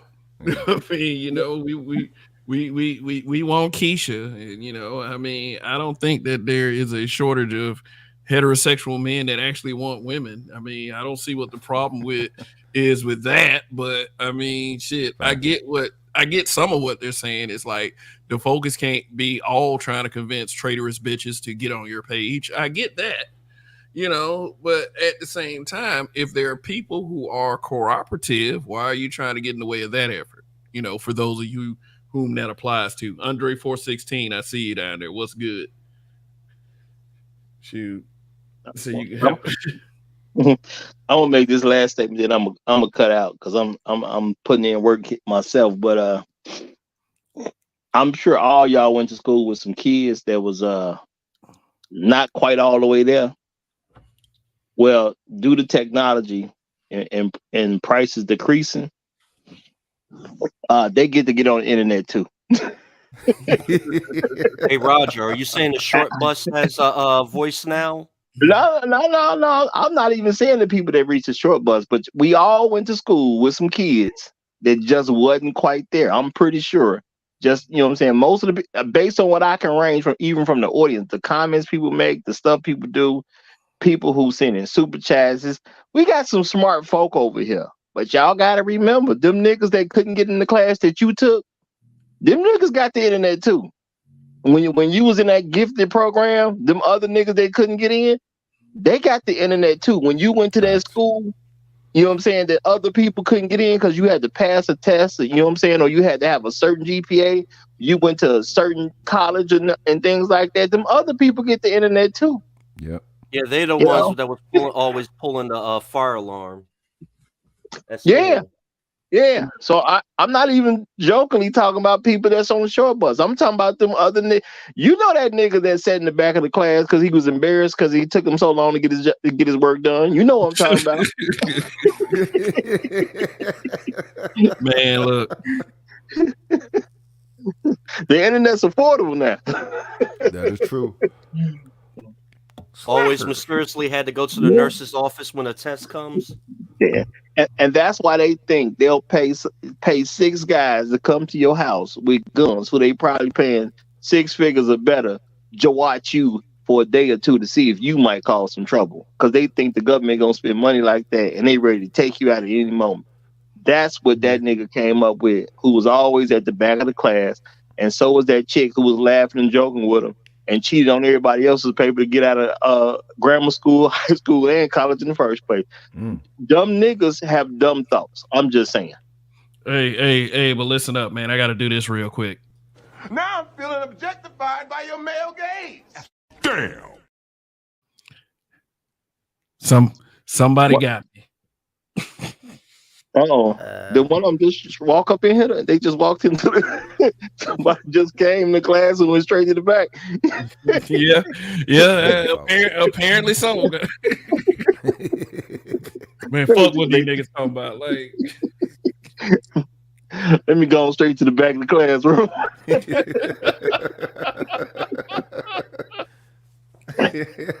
All right, y'all be easy. I got a whole lot to do before tomorrow come through, but I'm gonna keep on listening and enjoying this. Y'all take care. Yeah, and that's the Roger Report Live. The best show on social media, Monday through Friday morning. I knew it was coming. Peace out. Appreciate you, Roger. Peace out, man. Long Appreciate y'all too. Yeah, and it is. Look, let me I highlight this comment. Like RPM said, Al B. Sure, the original Team Light Skin God, the old singer, had a kid with Diddy's ex, Kim Porter. He thinks Diddy killed her too. Look it up. Oh, man. Okay. I did hear Diddy was kind of a gangster though. And Diddy got to be dirty, man. I'm telling you, he probably on level 11 of the Illuminati, practice sanctuary or some shit. P. Diddy watched 5 Heartbeats one too many times. So which heartbeat was he? Was he Duck? No, he was red. Oh, big red. His office hours is from 9 to 5. Office is that Dirty Money. Hey, he had a group named Diddy Dirty Money. Had that one song. Yeah. Jay-Z went in there, right? Yeah, it was like it came like Diddy eventually made the whole bad boy thing about him, and he came out with that one album that I was training one time in they put us all in hotel rooms. This was back in 2007. And I happened to had a roommate that was a white guy. He woke up every morning, he played that one Diddy album. And it was just like, I will never listen to this shit again as long as I live. That one, not Diddy Dirty Money. It was where Diddy had went solo, and it was just like none of the shit sounded like he didn't have a latch on there or nothing, did he? No, it was just him. It's my time. Gross. Like, that's gross. It's seriously fucking gross. Ugh. Like, I don't know. I remember this song with Diddy, 8 Ball, and MJG. It was 2 of them actually. It was one called Roll With Me, and it was another called 30 Rocks. Diddy fucked up both of them songs. And they were pretty and they're like, I don't mind bumping the songs, but like when Diddy's part come in, I'm just like, dog. Yeah, because they didn't. I wonder why the fuck would they sign with that nigga? Cuz like what? That tripped me out. Like 8 Ball Jim J signed. Get the fuck out of here. Ain't no way MJG then. Whoever said Diddy was smashing that white dude Dunny from Making the Band. Gross. Yeah, gross. Yeah, who said something about Illuminati earlier? I believe all this shit about Diddy. I mean, no. The thing is, if that's the way that they play the game out there, you just got to ask yourself with black people, how intentful do you think they're going to play the game?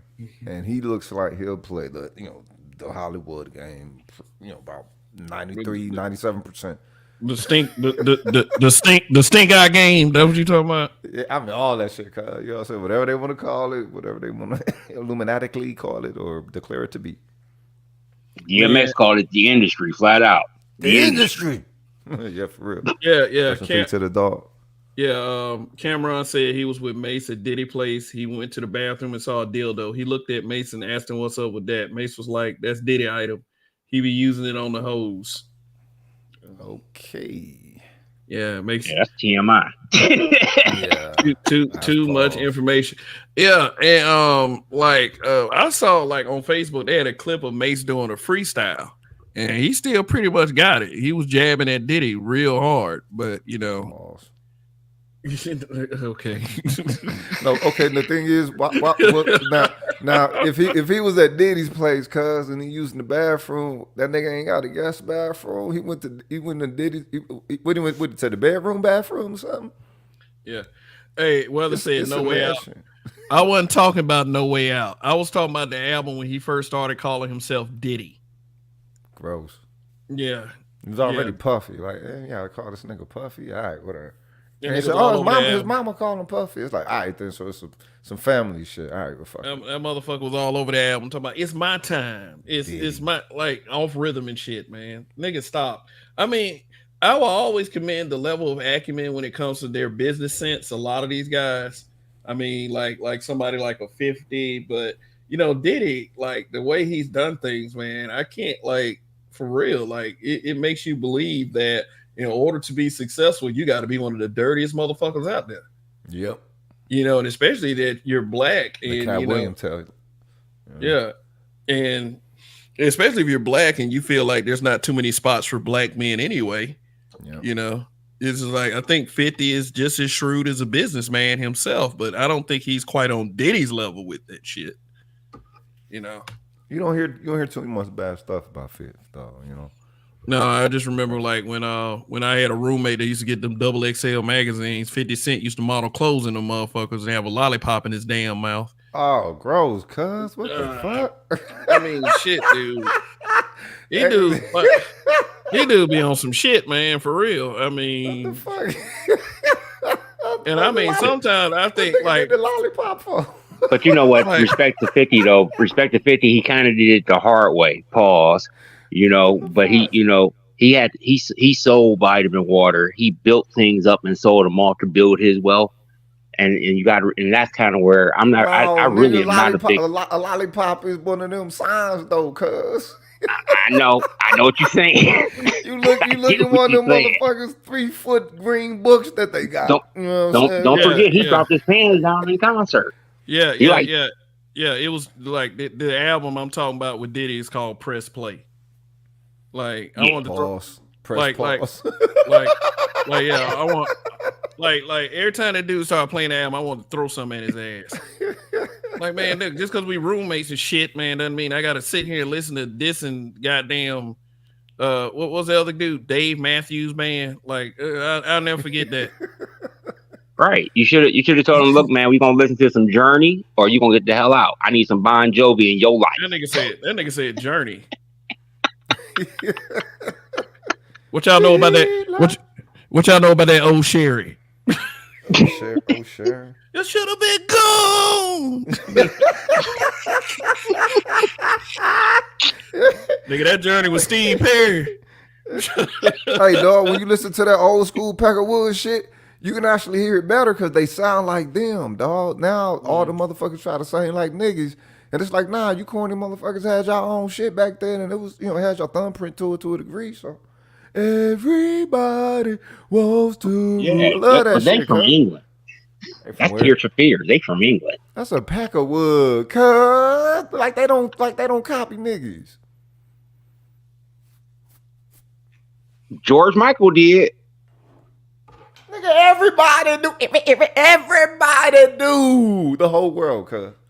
The whole world copy niggas. It's global, nigga.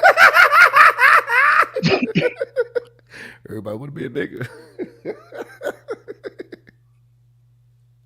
But don't give y'all heart out to no bitch like no motherfucking sucker right here and shit. They keep your heart and you share it with her. But if you try to give it to her, know what you think she gonna do with it, nigga? Get the fuck out of here, you know? Actually, looking like he's looking for a handshake. I don't know if he's trying to really give his heart out. He trying to put it in her hand. Here, take this. She like, no, I don't want it.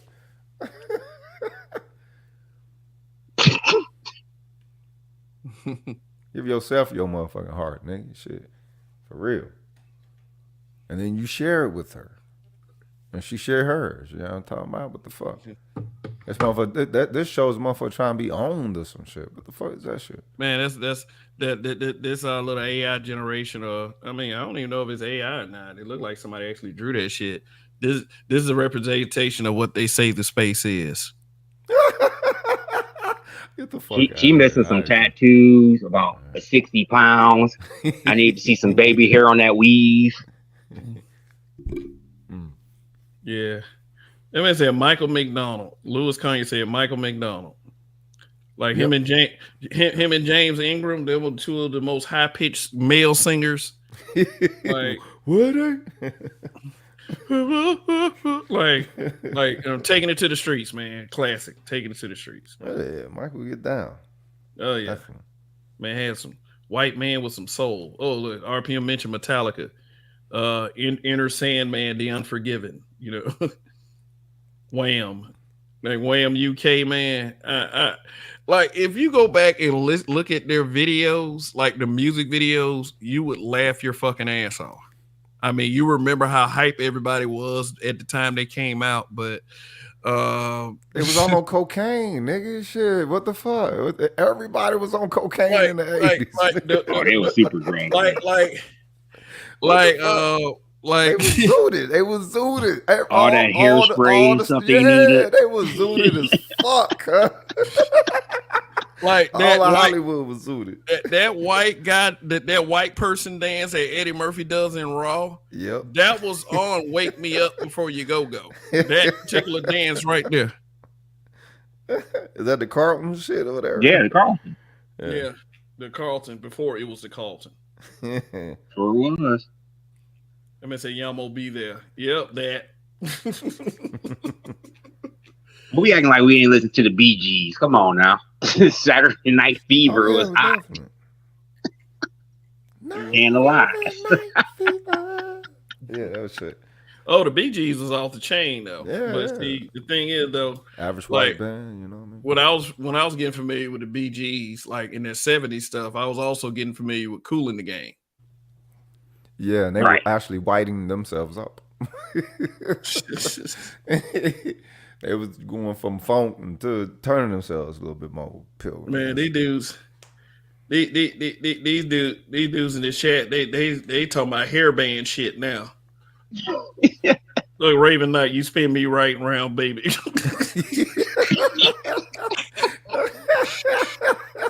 That's the white boy with the big ass hair, man. I don't remember that motherfucker. I remember that crazy song and shit, but then that man said, Motorhead. Yeah, that's the guy who that's the band that did Triple H's theme song in WWE.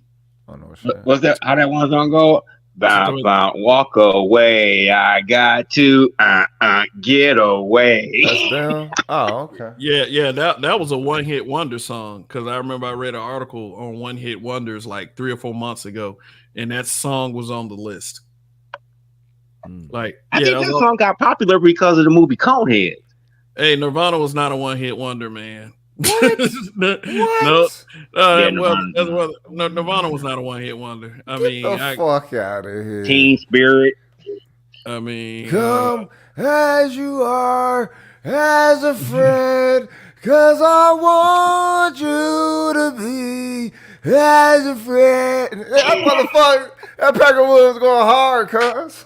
Man, I'm a liar and a thief.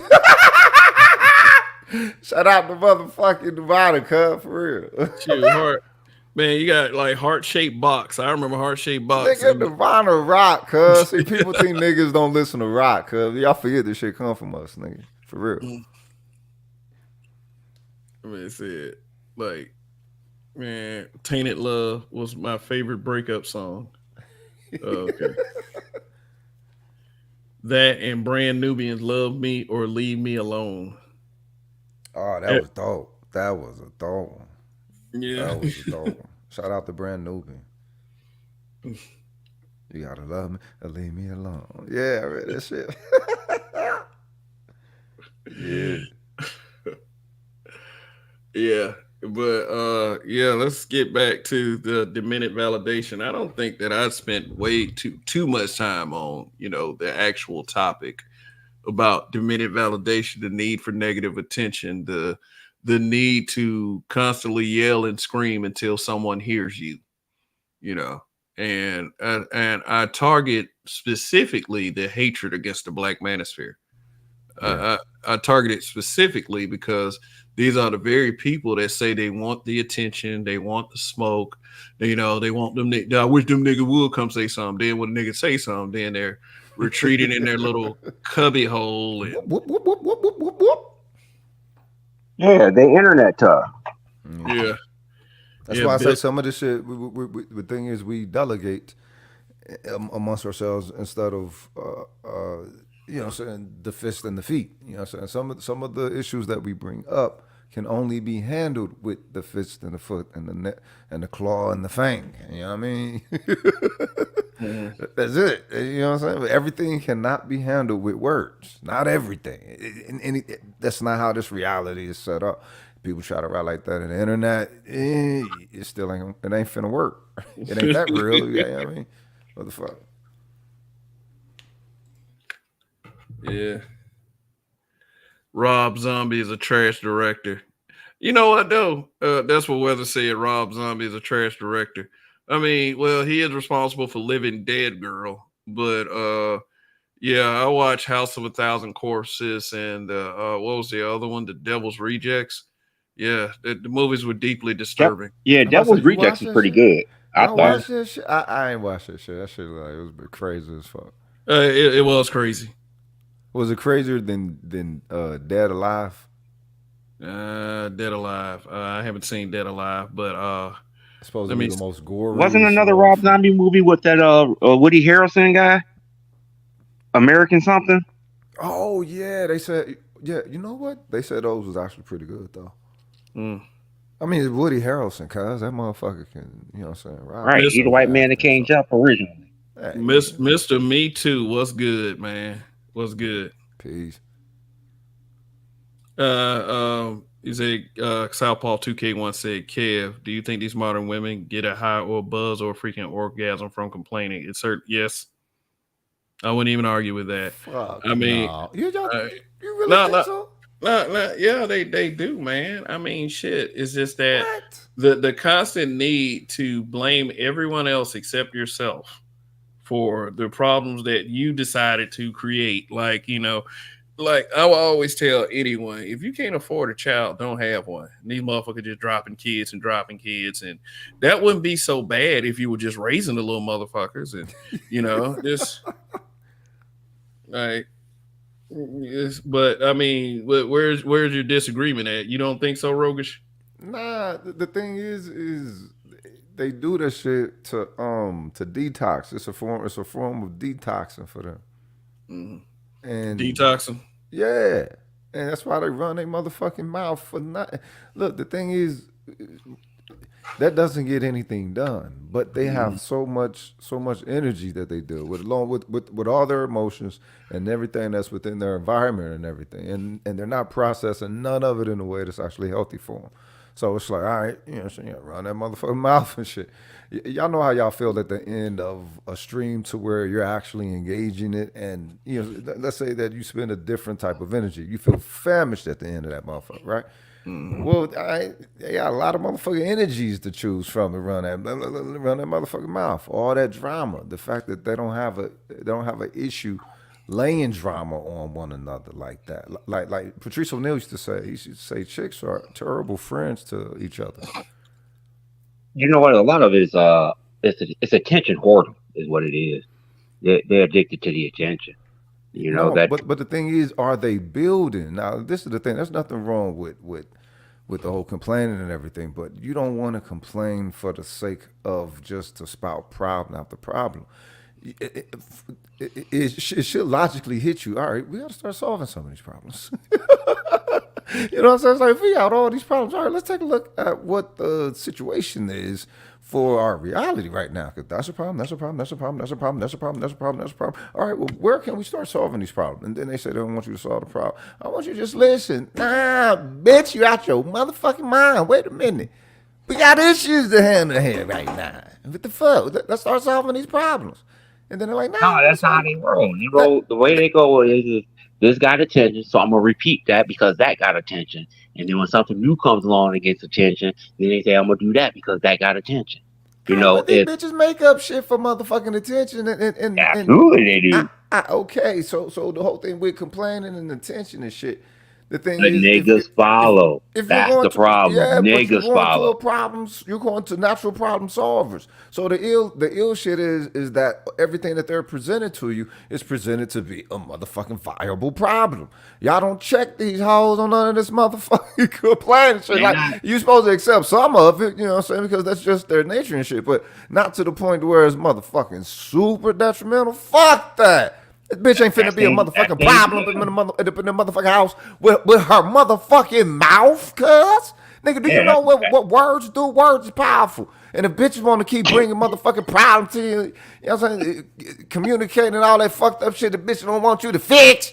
Bitch, you out your motherfucking mind. You know what I'm saying? Fuck out of here. Yeah, that's what they Take want. your They motherfucking want pride you. if I kick your motherfucking ass. You know what I mean? Fuck that. We Want. start They fixing wanna. some of They these wanna. motherfuckers. They And if the want to bitch don't want to emotionally fix dump. none of the motherfucking problems she bring to you, she ain't the one. What the fuck? They all like that. They want to. It's sad to say. Then start kicking, you know, bring him in, kick him out, kick him out. What the fuck? You know what I'm saying? They might be worthy at the beginning, but the thing is, if the bitch don't understand and won't understand and won't motherfucking learn, shit, she gonna fuck up your goddamn tranquility. A man's house is his castle, nigga, and it's supposed to be a sanctuary. I ain't there. What a running mouth bitch finna do up in the motherfucking church, nigga? Really? Wait the fuck out of here. These bitches more powerful than they think, than they know that they is. And it's like, I think you gotta rein these bitches power in for their damn self. And if she ain't down with it, kick the bitch to the motherfucking curb. I don't think no man is built like that.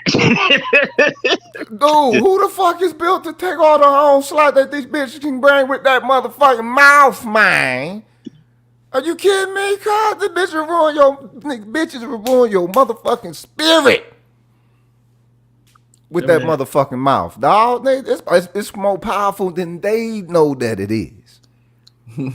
So if it needs a fucking governor, and you know what I'm saying, any chick with me, I'ma be that motherfucker. Bitch, you ain't finna run crazy with a fucking mutant power like that. You know what? I do agree with you. Now, I will say this. I will say this, and I do agree with you. Women's mouth is probably more powerful than they box, and they don't realize it. Now, that's a fact. I think both of them have a level of power that some of us can't even fathom. Yeah, because most of the idiotic decisions that men make, and most of the shit that we say that is so fucking stupid that we think is right based on our own hubris, that shit is because of broads. Yep.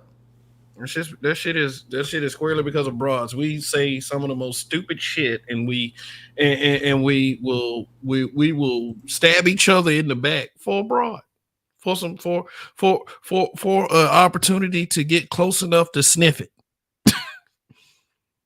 Yeah. Oh, let me sniff it, baby. I just want to sniff the chair, girls. Yeah, some of that pussy, that sweet funky stuff. All right, but the thing is, all chicks got that. So it's like how much effort is you looking to give? The thing, look, the G's will tell you with the chicks, look, I like who like me, right? Mm-hmm. And that's who you're supposed to rock with. If the chicks who like you, let's say that they ain't no motherfucking 10s, 9s, and 8s and all that shit. That's what all motherfuckers want, 10s, 9s, and 8s and shit. You crazy motherfucker. It may say whether women of all races in America complain a lot, but there's a difference when black women do it. Well, all women complain. That's just the thing is, they see more than us, so they're definitely gonna say what they see. in in a lot of shit. So and because they see more than us, that's because that's the shit that drive them crazy. They don't know how to make the mental selection with all the fucking avenues that's presented to them. That's where we come in, director and guider and all that shit, right? This is the complementarity with it.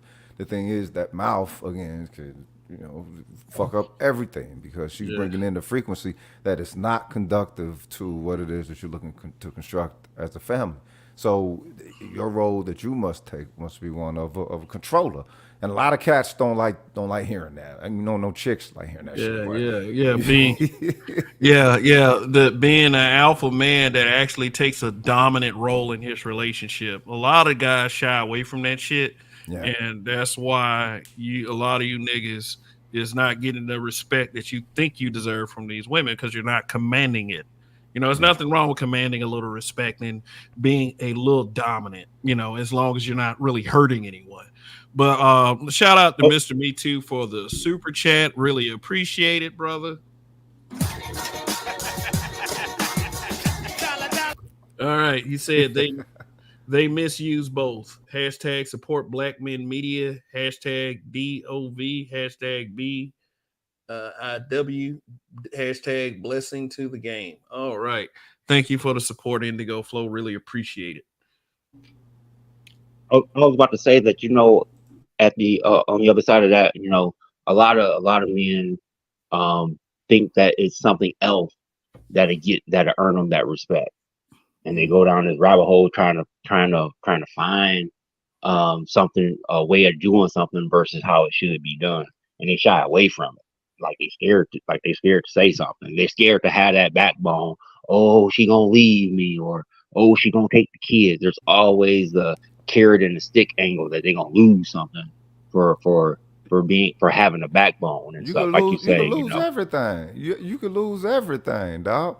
Absolutely. But the thing is, nigga, you need the backbone, cuz. The backbone helps you to rebuild every fucking thing. I don't give a fuck if everything runs away from me. I can always rebuild this shit with the backbone. You know what I'm talking about?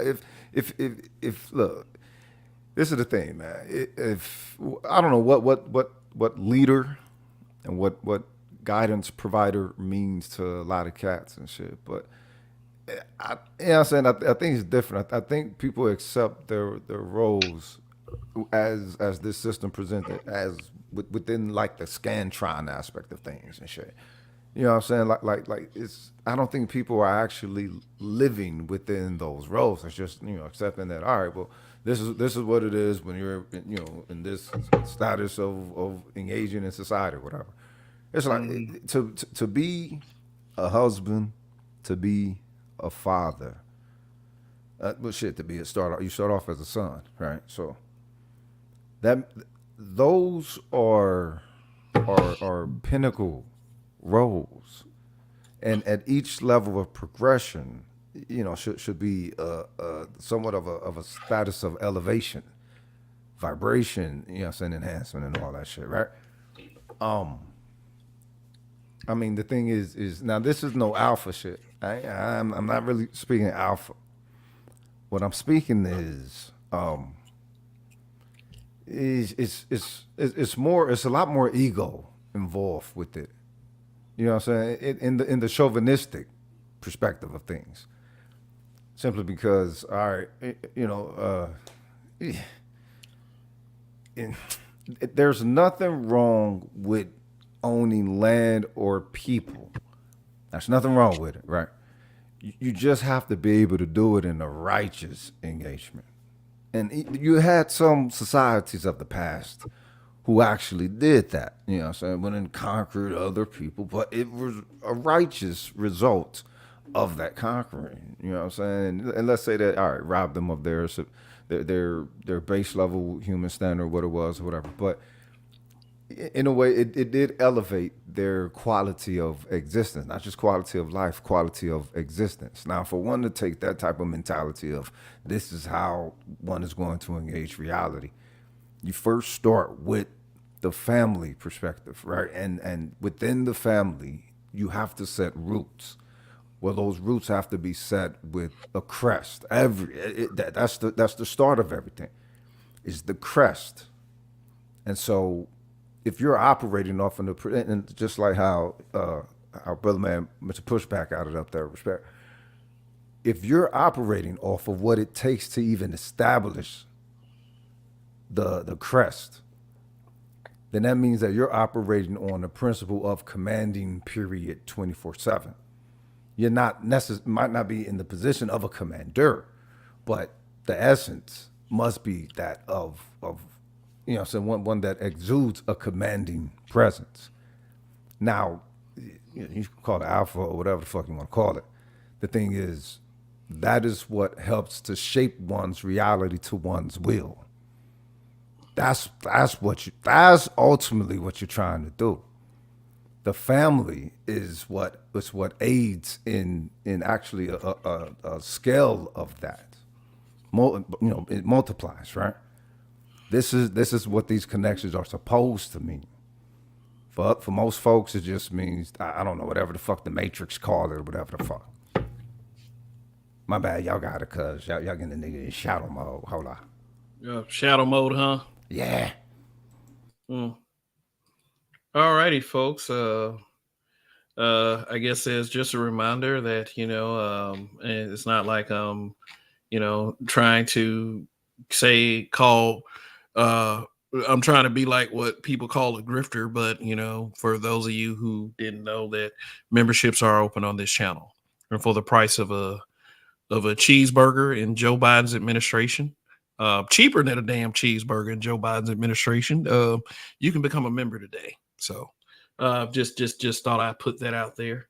Also, Cash App, you know, BMBBH for life. You know, if you want to help me buy a sack lunch tomorrow, you know, while I'm working, you know, you can go right ahead and put some in the pot. You know, but I just want to help. Cash App.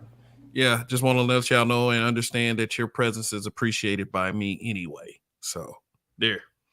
So yeah, Demented validation. One little aspect of that I haven't gone and so, you know, there's a level of self-reflection that I do and accountability, you know, which I know y'all believe that's alien to black men, but that's just merely projection to, you know, not put a spotlight on all of your faults and all of your lack of virtue. But you know, the smoke show is kind of that, I would say. I mean, not so much that I'm looking for answers from haters as to where are your receipts? Why do you say this on a constant basis? It seems to be occupying much of your brain space. Those are the kind of questions that I want to ask these people. And in order for that to happen, there has to be some form of validation somewhere in that, you know, for people to actually believe that, hey, you know what? I'll go take 5 minutes to tell Kevin what my fucking problem is, and, you know, not be afraid if he disagrees. Yeah. I mean, you know, is that maybe that's what I looked for. Maybe I looked for something from some meaningless ass motherfuckers. But at the same time, if it's going to go to the level of slander, don't be a bitch when somebody shows up to question you. Facts. Yeah. So that's what I'm saying on that tip. So tell them about the gun line, boss. Oh God. The gun line boss. Get them manosphere niggas. Get them. They said some stuff. And put that back up there. What? Yeah, but you know, I said fuck nigga free. Oh shit. Damn. I mean shout out to Glorilla. Like that's what that lyrics are, bro. Yeah. I mean, like Glorilla was on the upsurge, and then Sexy Red just knocked her out of that fucking spotlight. Wow. Okay, so question: What for those of y'all who from the areas where they say that, what the fuck does that mean? What the? I guess you don't deal with a certain level of man, Okay. that it would be considered fuck niggas. Now, fuck niggas is not something original to 2022 and 2023. I can tell you as far back as 1994. Okay. When I was a teenager working at my first McDonald's job, there was this little Asian man named Chang that was the area boss, and he was picking at the 6'5" fat guy that worked in the kitchen, and he was slower than everybody else, but he could pull his weight a little bit.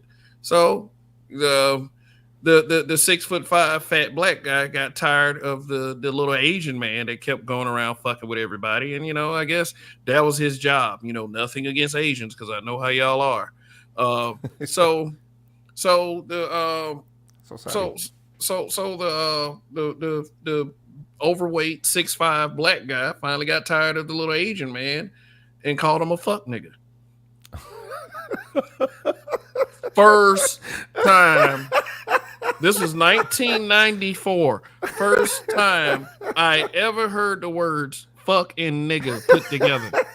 And the most surprising thing is how well the two words flowed together.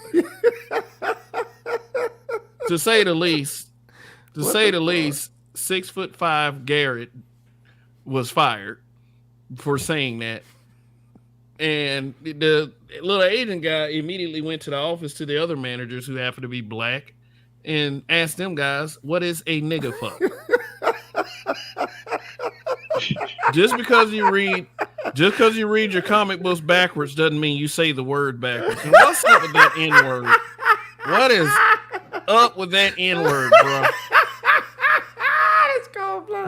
You don't get a free pass just because somebody called you that, sir. This nigga hating on the katakana.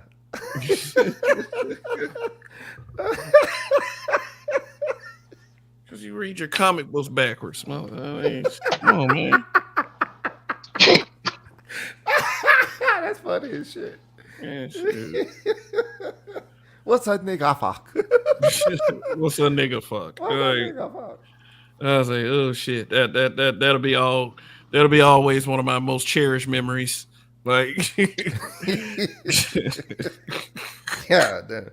Well, you ask the question because like, yo, what the fuck is it? Fucking that shit. I'm like, what the fuck is that shit? 1994, bro. So it was some Florida cat. He said that shit talking about someone else, and it was like, yeah, he's a fuck nigga. I'm like, what? And he talking about Peckerwood, I think. It's all like, and here we are, almost 30 years later. Yeah.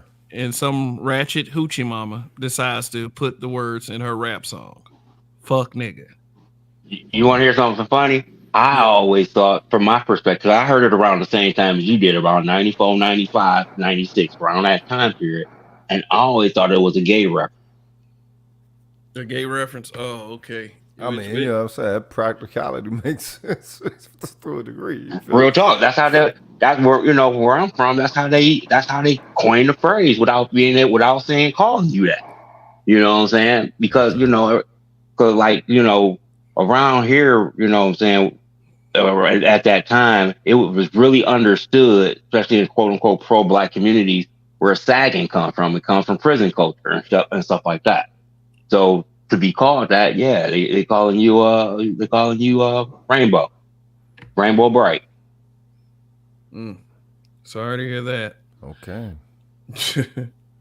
But I mean, was everybody saying it? No, I mean, like you say, it's one of those type of deals where when you hear something, you really don't think it's going to catch on, but here it is, 20, 30 years later, and people still saying it. You know what I'm saying? So it's just one of them type of deals. You never paid attention to it. I mean, the way that dude brought it down, the way in that Cav store said it was a little hard,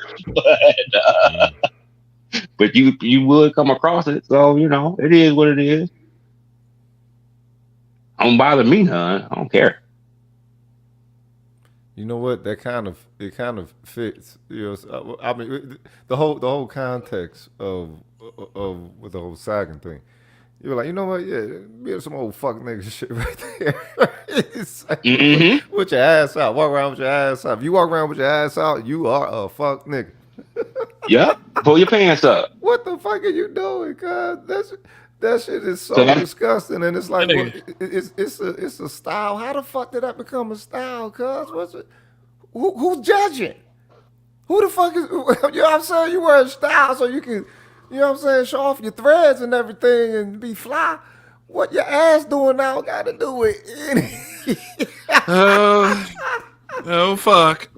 They got weather. Peace, y'all. Shout out to all the chocolate skinned sisters out there. Weather cares if if don't nobody else care. This motherfucker here, cuz. Boy, I tell you. Oh shit. Oh man. We got Nema up here. What's good, bro? Screwy, what's good? First of all, how is everyone doing? And by the way, what is Holcock? Someone called me Holcock. Oh shit. That's cuckold backwards, by the way. Oh, okay. That pig Latin, but I get where you were going with that. No. That's a cold K, fool. That's pig Latin right there. Oh, okay. All right, so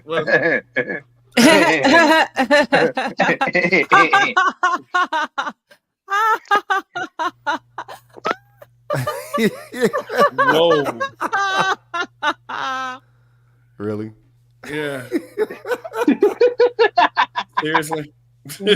Nah, just She gave you a Disney laugh, nigga. Yeah. It was something. But anyway, man. What's good, Neymar? How long you been listening, bro? just a few minutes. You know, just woke up a while ago. Figured check out what the fuck is going on. Especially since Mr. Z kind of is 2 hours too late behind his own goddamn stream. We're wondering, is he all right? This shit, but it is what it is. Hope he's okay. Shout out to Mr. Z for handling and debunking black male feminists.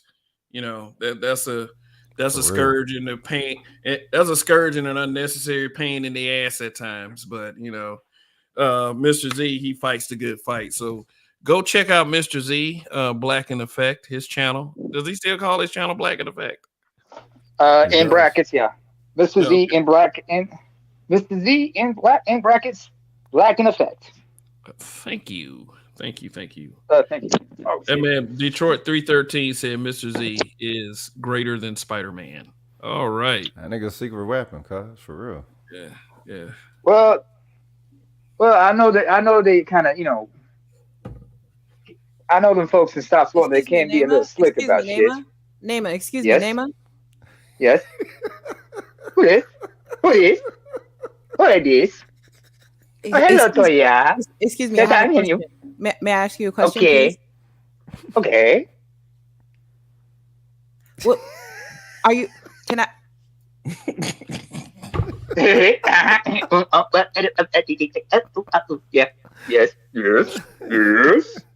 Yes. Just ask the question, Toy. Oh, is it my turn? Okay, Nema, excuse me, Nema. Yeah, she got to pick on me. I know. Did you miss me that much? Toya, do you miss me that much? Is that what it is? No, I'm just in an asshole mood tonight. Uh-oh. Well, at least wash your ass like Red Fox used to say, all right? You gonna come in here, please wash your ass. Gotta wash your ass. Where you pull that one from, dog? Where you pull that Oh, one come from? on, man. Red Fox has been quite an influence on me. I mean, that album itself explained to me three things. You sound like That's where your humor comes from. I can dig it. That, Eddie Murphy, what's his name? Richard Pryor and everything. Grew up watching that. So basically, Richard Pryor. All right, cool. Among some others, Bill Cosby was there as well. Then again, a lot of people forget, it's like, black folks, you always have like two choices, like paper or plastic. Ali or Frazier. Pryor or Cosby. Pac and Biggie. You know, you see where I'm going with this? Yeah, hold all the popular hold up ones. real quick, Name. She got a question for you. No shit. I get drowned. I gotta fight my way into a conversation sometimes. That's why she's doing what she's doing. She's just mocking me, being an asshole. I think you be fighting the air, Nema. I think you be fighting the air. I don't think you have to fight as hard as you be fighting, but it's all good. We love you anyway. Love you too. Yeah. What did you have for dinner today?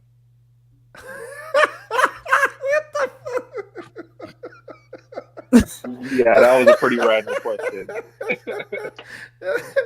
Okay, so if you took, if I'm you took, wondering. You know what? You know what?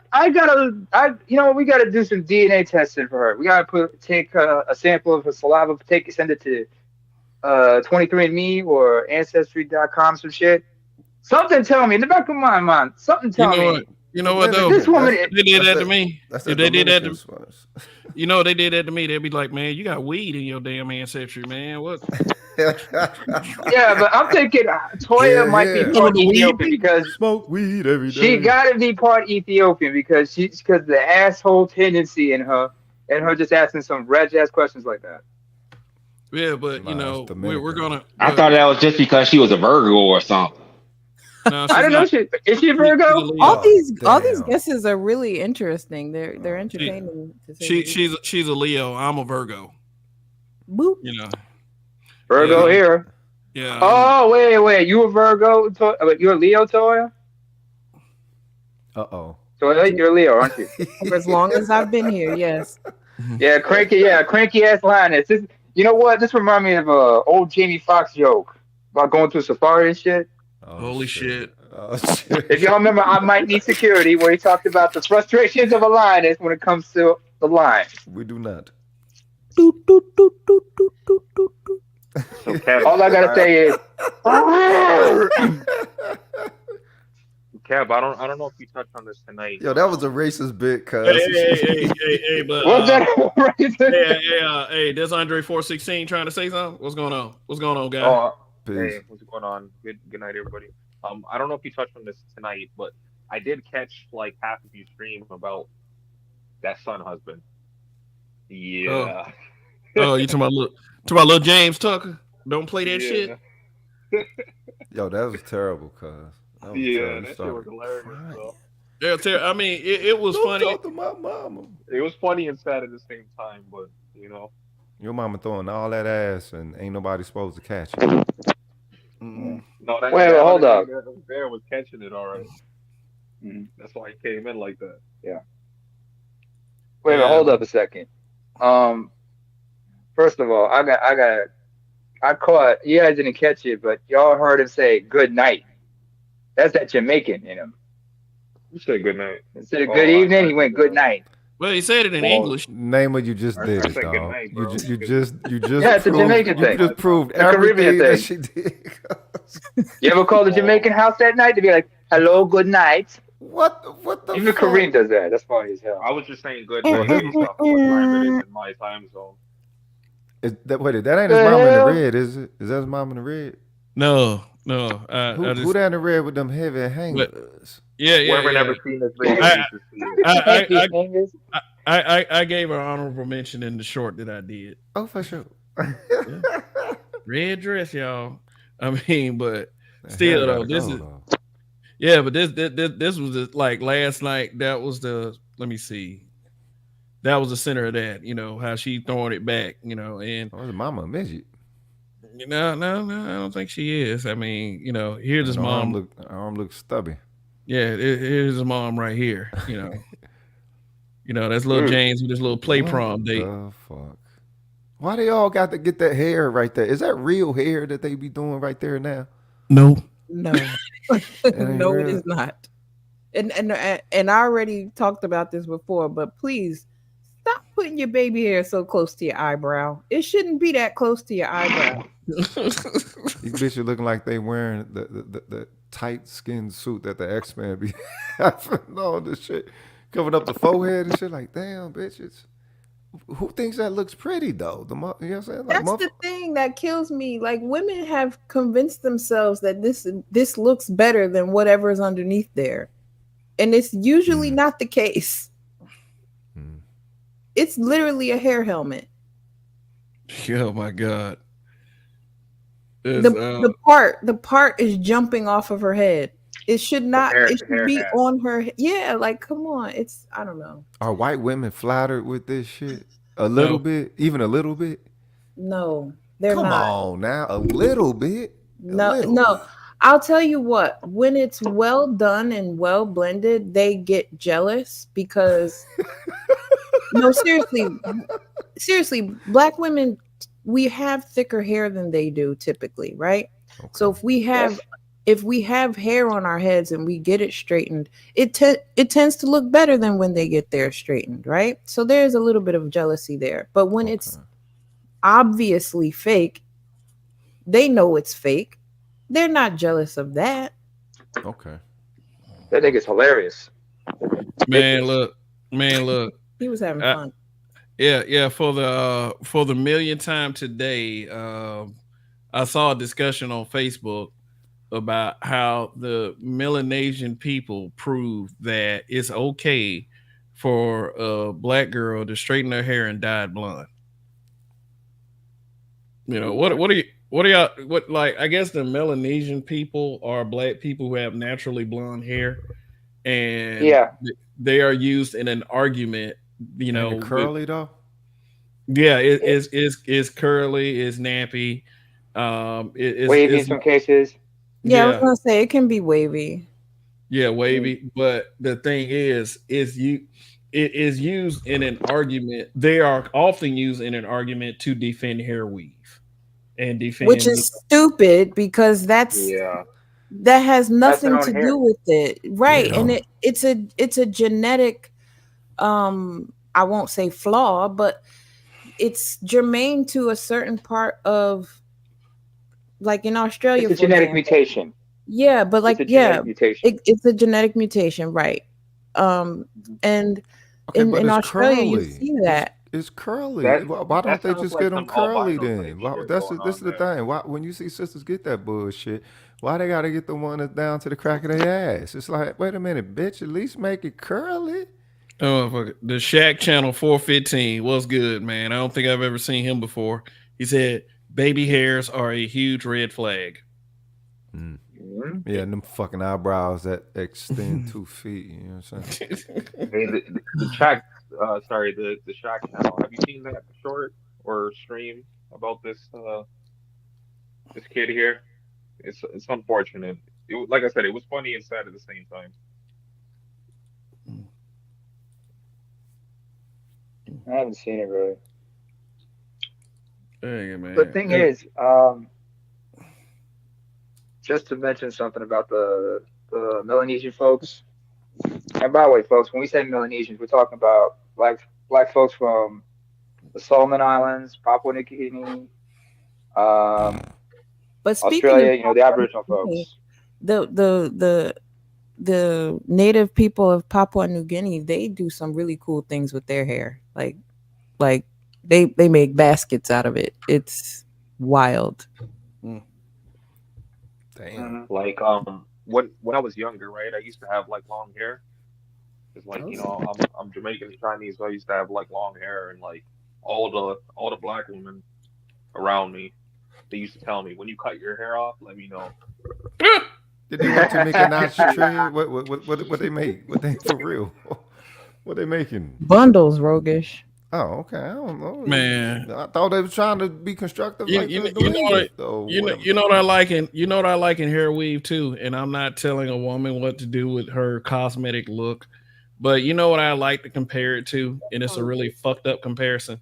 Imagine you washing another grown man's underwear and putting it on just because you believe it's clean. What the? Oh no. Yeah, that's just like that to me. That's comparative to wearing a hair weave. Ooh, that's a good. You know Well, what? That's a great. Does Wow. I Does anybody remember Chris Brock's good hair? Yeah. Because he had that because I remember Ice-T said it had an analogy where he said when you see someone rocking a weave, right, and they're just like shaking the hair, you know, flowing and everything. It's like when you see a dude just rocking his man's jewels and flexing hard with it. on the topic of weave, I think I watched a documentary. It was either a documentary or just a short video. It was talking about how like they're going to places in like India and whatnot, and like they're going around and like fucking Yeah, they cutting demon girls' wigs, hairs cuz off. these Yeah, these they're women cutting cut their out hair all off. they fucking negativity, cuz, and then sell that shit over to these stupid hoes over here, cuz. That's why these bitches is baddie, nigga. Bad shit, motherfucking crazy. They put all another woman's fucking hair and like it ain't got no power or nothing. Like It's that's the weirdest one shit in thing the if world, cuz, for it's real. one thing if they're voluntarily It's like selling wearing like that, somebody's like skin, nigga. It's selling an their hair, extension of but your like I skin. told you. Skin suit. but Yeah. they're going and catching them and cutting their hair off just to sell them to like people in North America. Like that's crazy to me. It's $1 billion industry, cuz. So they probably is over there, you know what I'm saying, sharking on the fucking pharaohs over there. That is disgusting, cuz. Hey, black women, if y'all listening, y'all go natural and you'll do a good feminist deed. Not that many people can rock the Angela Davis look, Rogish. That's the problem. No, but we all can. The problem is that we don't think we can. Mm, We all touche. can. We It's really too hard can. to deal with. It's difficult. It's The We difficult. will issue behind it, go the there. issue behind it shows you the laziness because we acting like we ain't never have mama and grandmama sitting in the kitchen actually straightening their hair with a hot comb. And you're just trying to skip a step, so it's really just laziness on the one hand. But I do have a question for the panel though. When it comes to blonde hair, would people really care if it was still afro and blonde, or is it because it's straight? If it's natural, I wouldn't care. Like If I it's would prefer it not to be blonde, but if it's natural, I wouldn't natural, care. if it's natural to them, there's not much you can say about it. But when they choose to do something like that and then act like they're on some black shit when they do it, that's where the problem comes in. You know, it's not like I said, it's not that I care that people put fake hair in their head. You know, as long as you look good with doing it, I don't give a shit. But I just liken it to a man washing another man's underwear and putting it on because they feel as if it's clean. It's just something that is like that with me. You know, I would like, even though I do have a full head of hair, I would never think about wearing another man's hair in my head ever. Facts. And on Shoot, top if of that too, And you know what? If it's natural, she can wear whatever fucking color she want to. It's art now. You know what I'm saying? It's like, all right, so art, do your artistic thing, but don't try to change yourself. If you're trying to change your motherfucking, you know what I'm saying? What, you chemically got to do something to you Right. before you make yourself beautiful. Bitch, is you Right. crazy? And I think it's a Oh. huge signifier of Arrested Development too, when you think about it from the aspect of cosplay.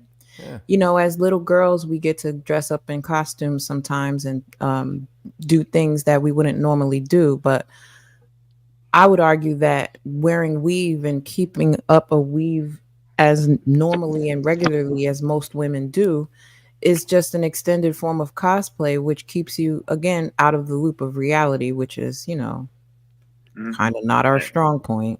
And if you are gonna wear weave, like at least make it look believable. Don't have hair going all the way down your ass. Like, come And on. that's my point, Andre. Like, I think if you're adding pieces to give fullness is one thing, but when you're buying hundreds of dollars of hair every couple of months because you can't be bothered to be seen with your actual hair, or you've done so much to it that you don't have any, I don't know.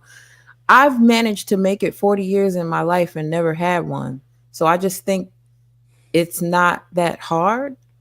And I think I'll be honest, there's been plenty of times where I wasn't happy with what my hair looked like and I really just wanted to do something different. I like to change my hair very often, but it just never made sense to me, other than for the purpose of wearing a costume, to put a helmet on my head and call it hair. You just said it. Other for wearing a costume.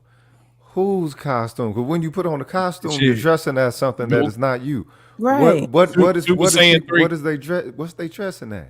Super Saiyan 3 Goku. They about to go fight Majin Buu. They about to train Gotenks and all that shit, man. I'm like they man, I seen somebody the other day. They had like extensions, like blonde extensions down to the bottom of their ass. And I'm sitting up there like, I wouldn't fuck with this motherfucker, man. Shit, like, So damn. that means Like, they're trying to whiten HUD themselves, right? Whiten HUD her and Vegeta and Piccolo finna go fight Broly, man. I don't want to be nowhere near this motherfucker when it happens. Platinum blind, eh? The thing is, okay, for Toy, let me ask you something. For the cats who see that as just attempting to whitenize themselves, what do you say to that? I would say yes, that's true, but I would say that good luck trying to get them to connect it. Mm-hmm. Black women are so far removed from the implication of wearing that hair by this point. Because think about it. If your mom and your grandmother were doing it, it became not even a question to you. Like you just, I grew up with a mother who, she had straight hair. She was perming at one point, but as you guys saw on the Rolanda show, she started her locks when I was about 13. And so she's had locks most of my life. My grandmother, her mother, she's always wore short hair. But I'm saying this all to say the women in my family did not wear weaves. So that just wasn't a consideration for me. I mean, if they're wearing locks, they don't really need to wear weave. Well, I'm just talking about my mom. Everyone else in my family wore like a perm or a short cut. So, but again, it just wasn't weaves. It wasn't wigs. But if and you it are wasn't white, that's the ill part. Yeah. How is it not considered motherfucking white? But that's what I'm saying. Or They don't attempts have at the that. they That's don't the have the weird part. connection to that because that goes so deep and it's so close to accountability that they are so far from that. If That's niggas what I'm still saying. got conchs on their head, do you think sisters would by this time period would say that, you know what, these niggas y'all trying to be white dudes? Chemical process and all that shit, right? You know, take back Well, yeah, 5 heartbeats and all that. the goalpost is different for y'all. Didn't you know that? I know he's measuring, you know what I'm saying, and shit like that. I thought we were just looking at the logic and the illogic aspect of it. Yeah. Yeah, I'm not judging shit. This is just automatic math. This is the mathematics. The math ain't math. So Automatic system. You feel me? Yeah.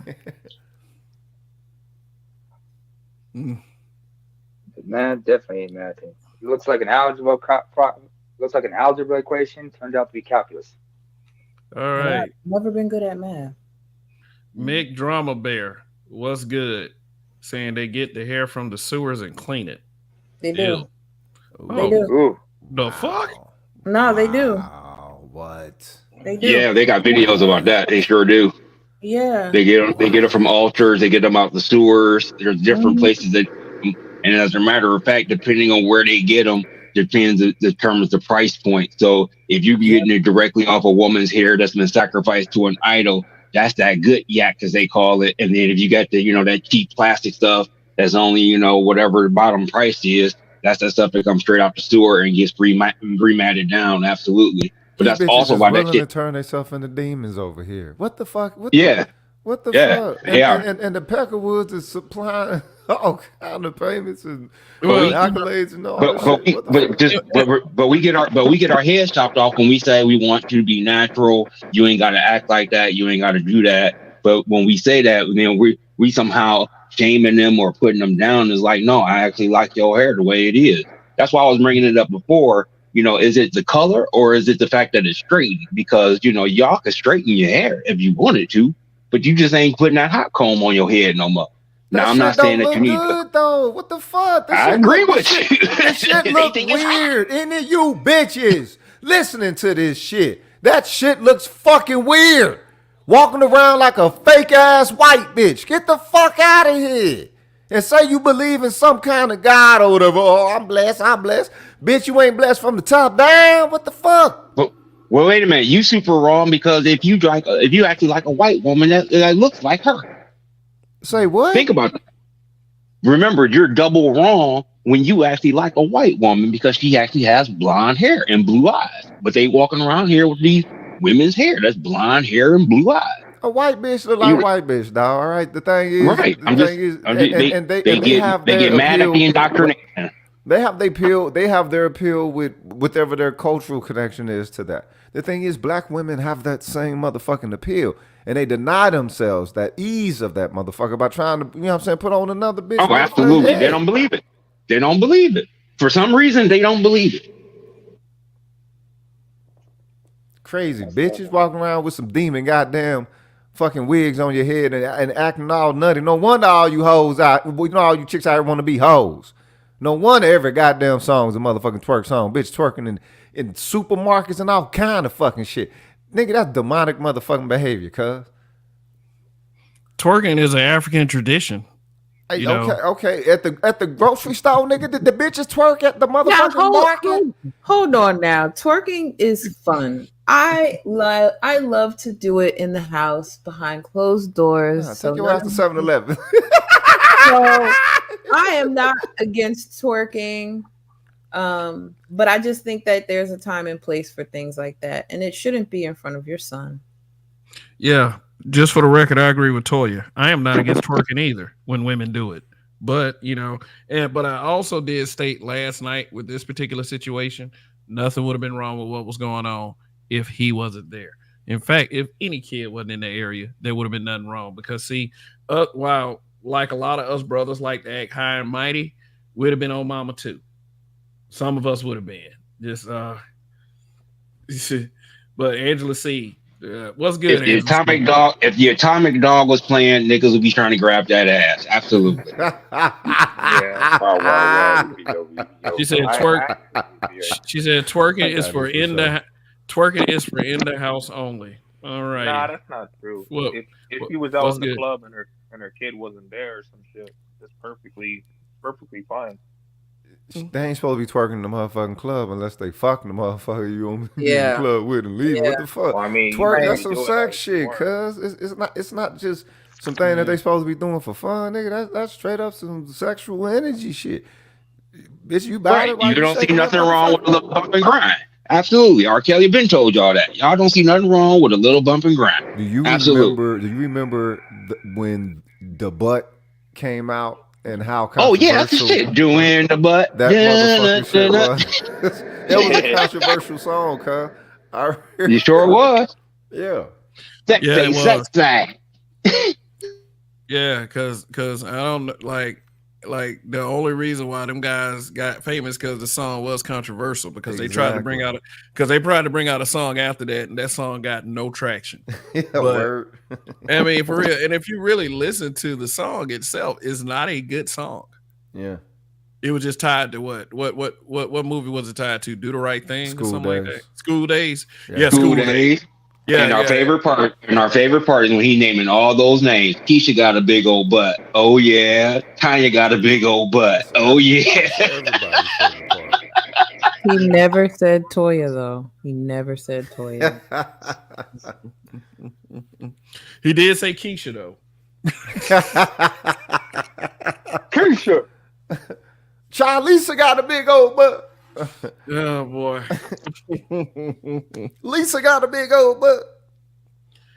Yeah, but moving right along, man. I mean, what do y'all believe? Am I overreacting about haters and slander and such stuff like that? Should I? In terms of what? Just if we call ourselves a black manosphere and someone else says this black manosphere supports pedophilia, the fuck? Yeah, no, we've had content creators say that stuff. Okay. We support touching little kids. And that was the backlash from the passport bros. I don't give a fuck. You cannot say anything inaccurate that you cannot prove that can hurt someone's reputation.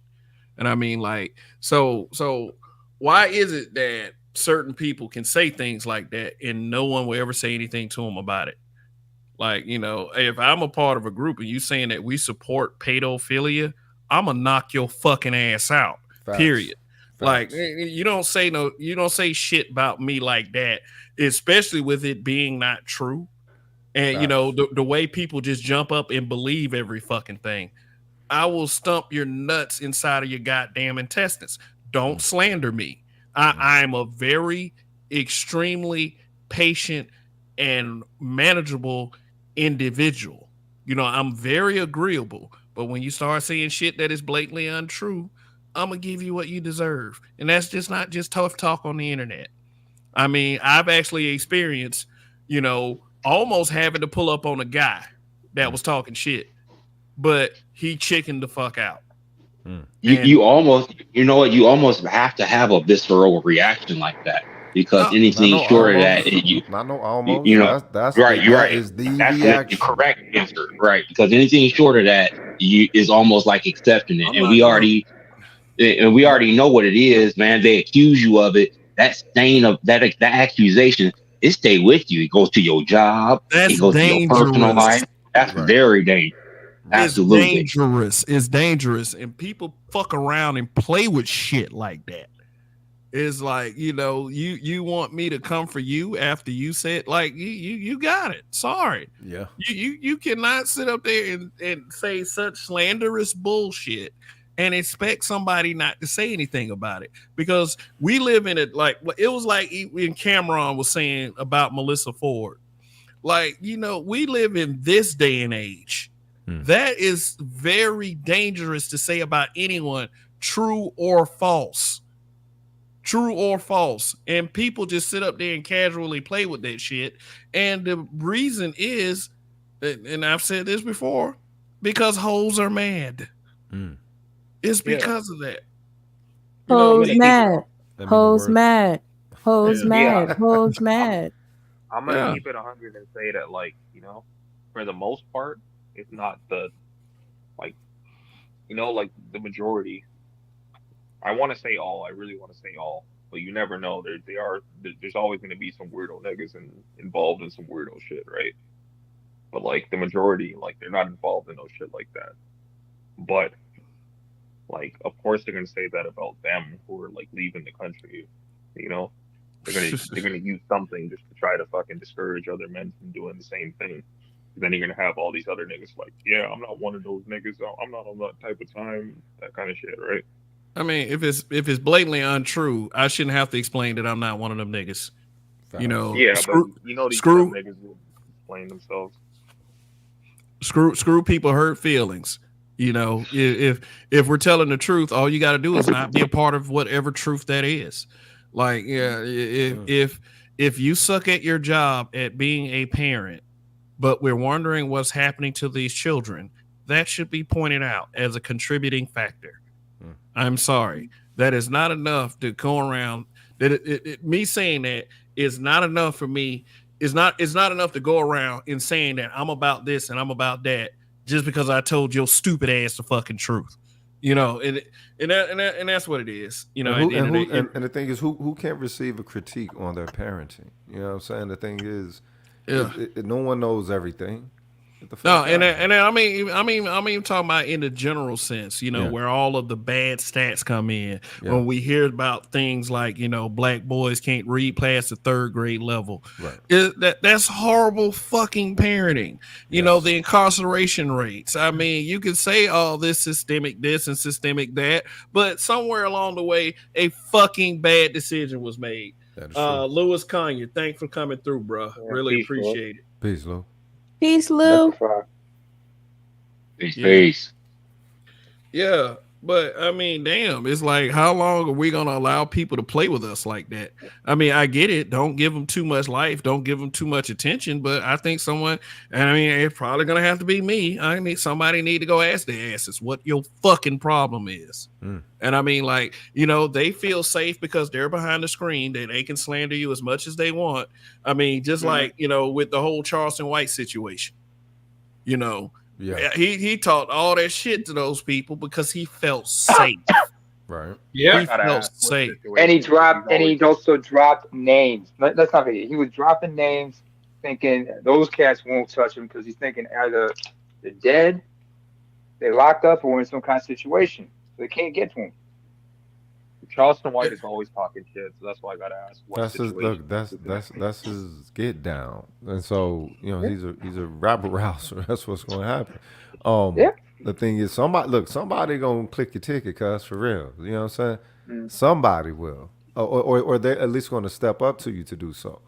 Like to keep it 100, I don't like him talking shit on the dead, and and majority of the stuff that he says, but there are some stuff that I agree with him on. Well, that's the thing. He got to give you some fuck shit with you know what I'm saying, some of the realism that he put in there. Speaking on dead people, I ain't never heard Marcus say that, but yeah, I mean Mark.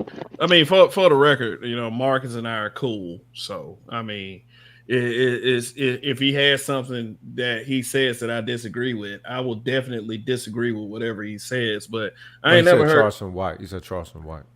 Oh, Charleston White. Oh, Yeah. okay. I thought we was talking about keep it 100. No. I thought, Charleston White. Yeah, Charleston White is he's a snitch. He doxes people.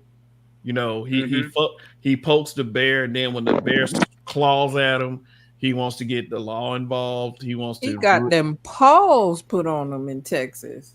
Yeah. I mean, he threw a plan at a motherfucker. Shit, he did. What you expect? I mean, the buildup was crazy to that too. Because is that his comedy? Is that how you do comedy, though?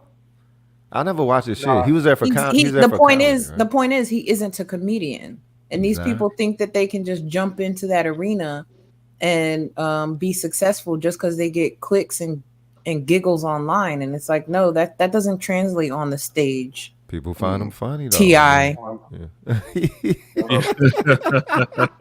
I mean, for real.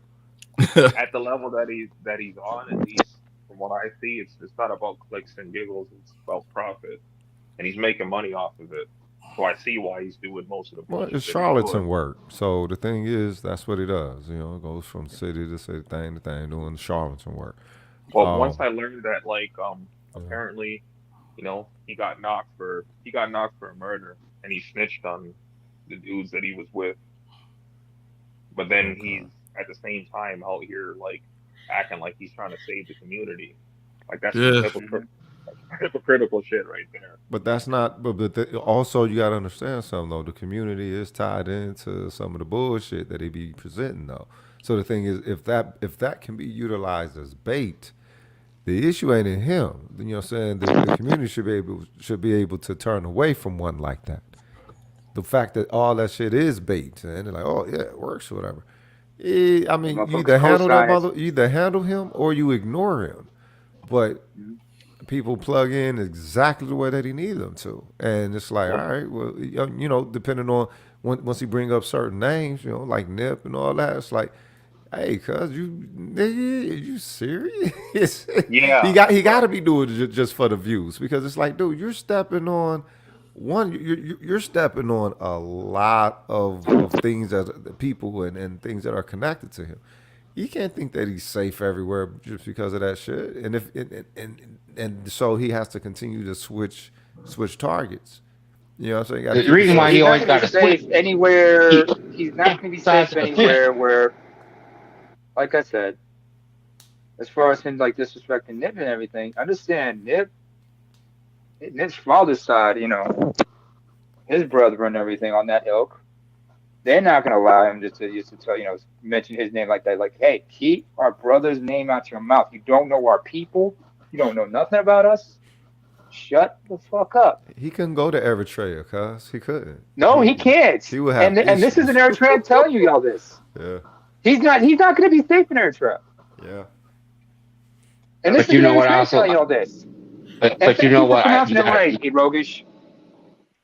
At the same time, you also got again, and I got to agree with Kev on this, where we are part of the blame, because you know what, we give him that fuel to fire. We he even said it out of his own mouth when he was doing all this shenanigan type of stuff before. No one listened to him, but then as soon as he put on this persona, then everybody started putting the battery behind his back. We found it to be funny, this, that, and the other, and him being extra, and there's a price to be paid. And from quote unquote Charleston White's perspective, if you a public figure, then it's free game. But as if public figures don't have personal lives, and people in their personal life is affected by what happened, and that's what caused him to get caught up. And like I was saying earlier, he plays both sides of a fence. And that's the problem, man. And you hear that in the scripture. Don't be on both sides of the fence. You're gonna bust your balls. And that's when he got his balls busted. Real shit. Well, that's Pick a that's what I side. mean. Like, that's what I mean. Like, the man's a hypocrite. Like, he literally went to jail for murder, and like he's on some like trying to save the community type shit. And as much as I But you can not use black necessarily people for fodder like that. That's the ill part because like the people, if the people are sheep and willing to place themselves in any position to be fleeced, how is it that we got an issue with the fleecers? Because this was my same thing with what homie name is Umar when what I'm saying he was trying to get at the stripper. And everybody was trying to, hold against him. Like, he can't spend a little bit of that motherfucking money. You know what I'm saying? Get some ass shaking in his face, whatever. He's still a man, whatever the fuck. That don't mean that nigga go out to strippers all the motherfucking time, whatever. You know what I mean? But so it's well, I like, but ain't wait a trying to hear minute. If anything more about it. the people will permit themselves to be fleeced by the system, or fleeced by the motherfucking white man, or fleeced by whatever the fuck else, it's like, all right, then what's so bad if one from their own do it? If they can't get themselves out of a fleecing state. Or a needing to be fleeced state. You know what I'm saying? Don't hate the player, play the game. You know what I'm saying? Well, The people got some motherfucking responsibility to all this shit as well. Umar, I can't hear anything he has to say because I did hear that he was supposedly making a school for black boys, which to my knowledge hasn't happened, right? Nope. Now, and on top of that, I seen that video where he was talking to that white girl and he had the biggest smile on his face. Yeah, you got to smile with white yeah. people, cuz they like to see teeth, make them feel comfortable. Nah, that wasn't it. Like, he was trying to holler at that white girl, and then like when he got questioned, he was like, "Oh, I was just trying to buy crystals or whatever you said." So it's like that on top of like not. He tried to say that she wasn't white at first. That's what he tried to do. He tried to say she wasn't white at first. He tried to give her some black accent or something. I don't know. Then all of a sudden it was white women can be alluring, cuz shit. What the No, fuck? They can be shit. I have Donations. no issue with that, right? But my issue is like he was trying to be super pro black and shit, right? So it's what happened there. If white women can be alluring, man. What the fuck, cuz? You ain't met another pretty white bitch. It's something. You know what? What he was like, his hypocrisy fell into the fact that no one really cares about where he's putting his eggplant. No one does. But the problem here is he's gone on tour and made money and telling other black men to not put their eggplant somewhere. So you dick policing on one hand, but doing the crime on the other. And again, it goes back to hypocrisy. It's the same stuff with this Charleston White.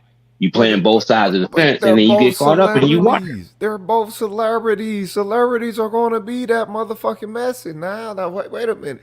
At what point do they sacrifice their fellow status of citizen or whatever the fuck, and they're not on their celebrity status? You know what I mean? Celebrities are able to operate differently. You know what I'm saying? Chaotically, all that shit. So. I mean, yeah. How much accountability can you call a motherfucking in the public eye like those two? You know what I'm saying? Let me ask Puffy. I'll get back with you. Take that. Pause. I just had to say that. Oh, okay. You just reminded me. Oh God, that is so fucked up.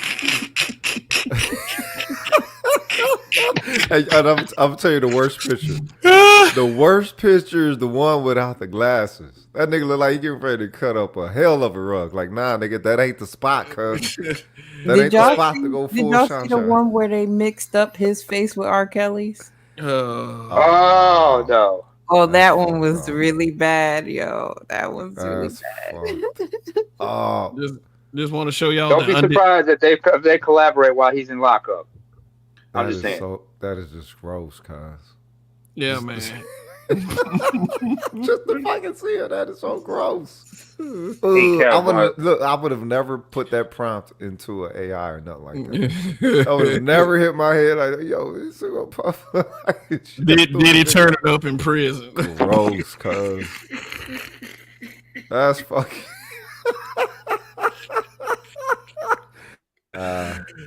Oh my hey, god! Kev, No. did you touch on the topic of that chick that was trying to burn down Martin Luther King's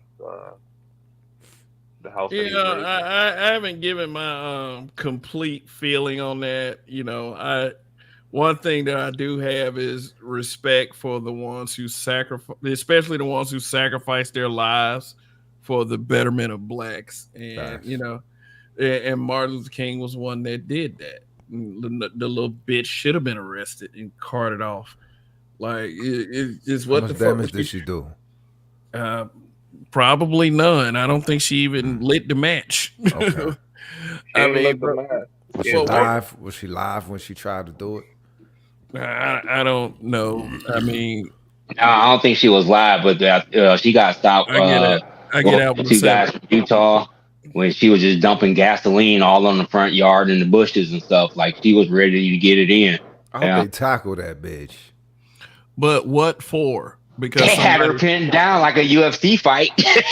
Well, like what was it for? Because, you know, of some shit that people were saying on the internet about Martin Luther King and trying to take away what he was pushing for. And, you know, a lot of people have a problem with Martin Luther King based on choices they made.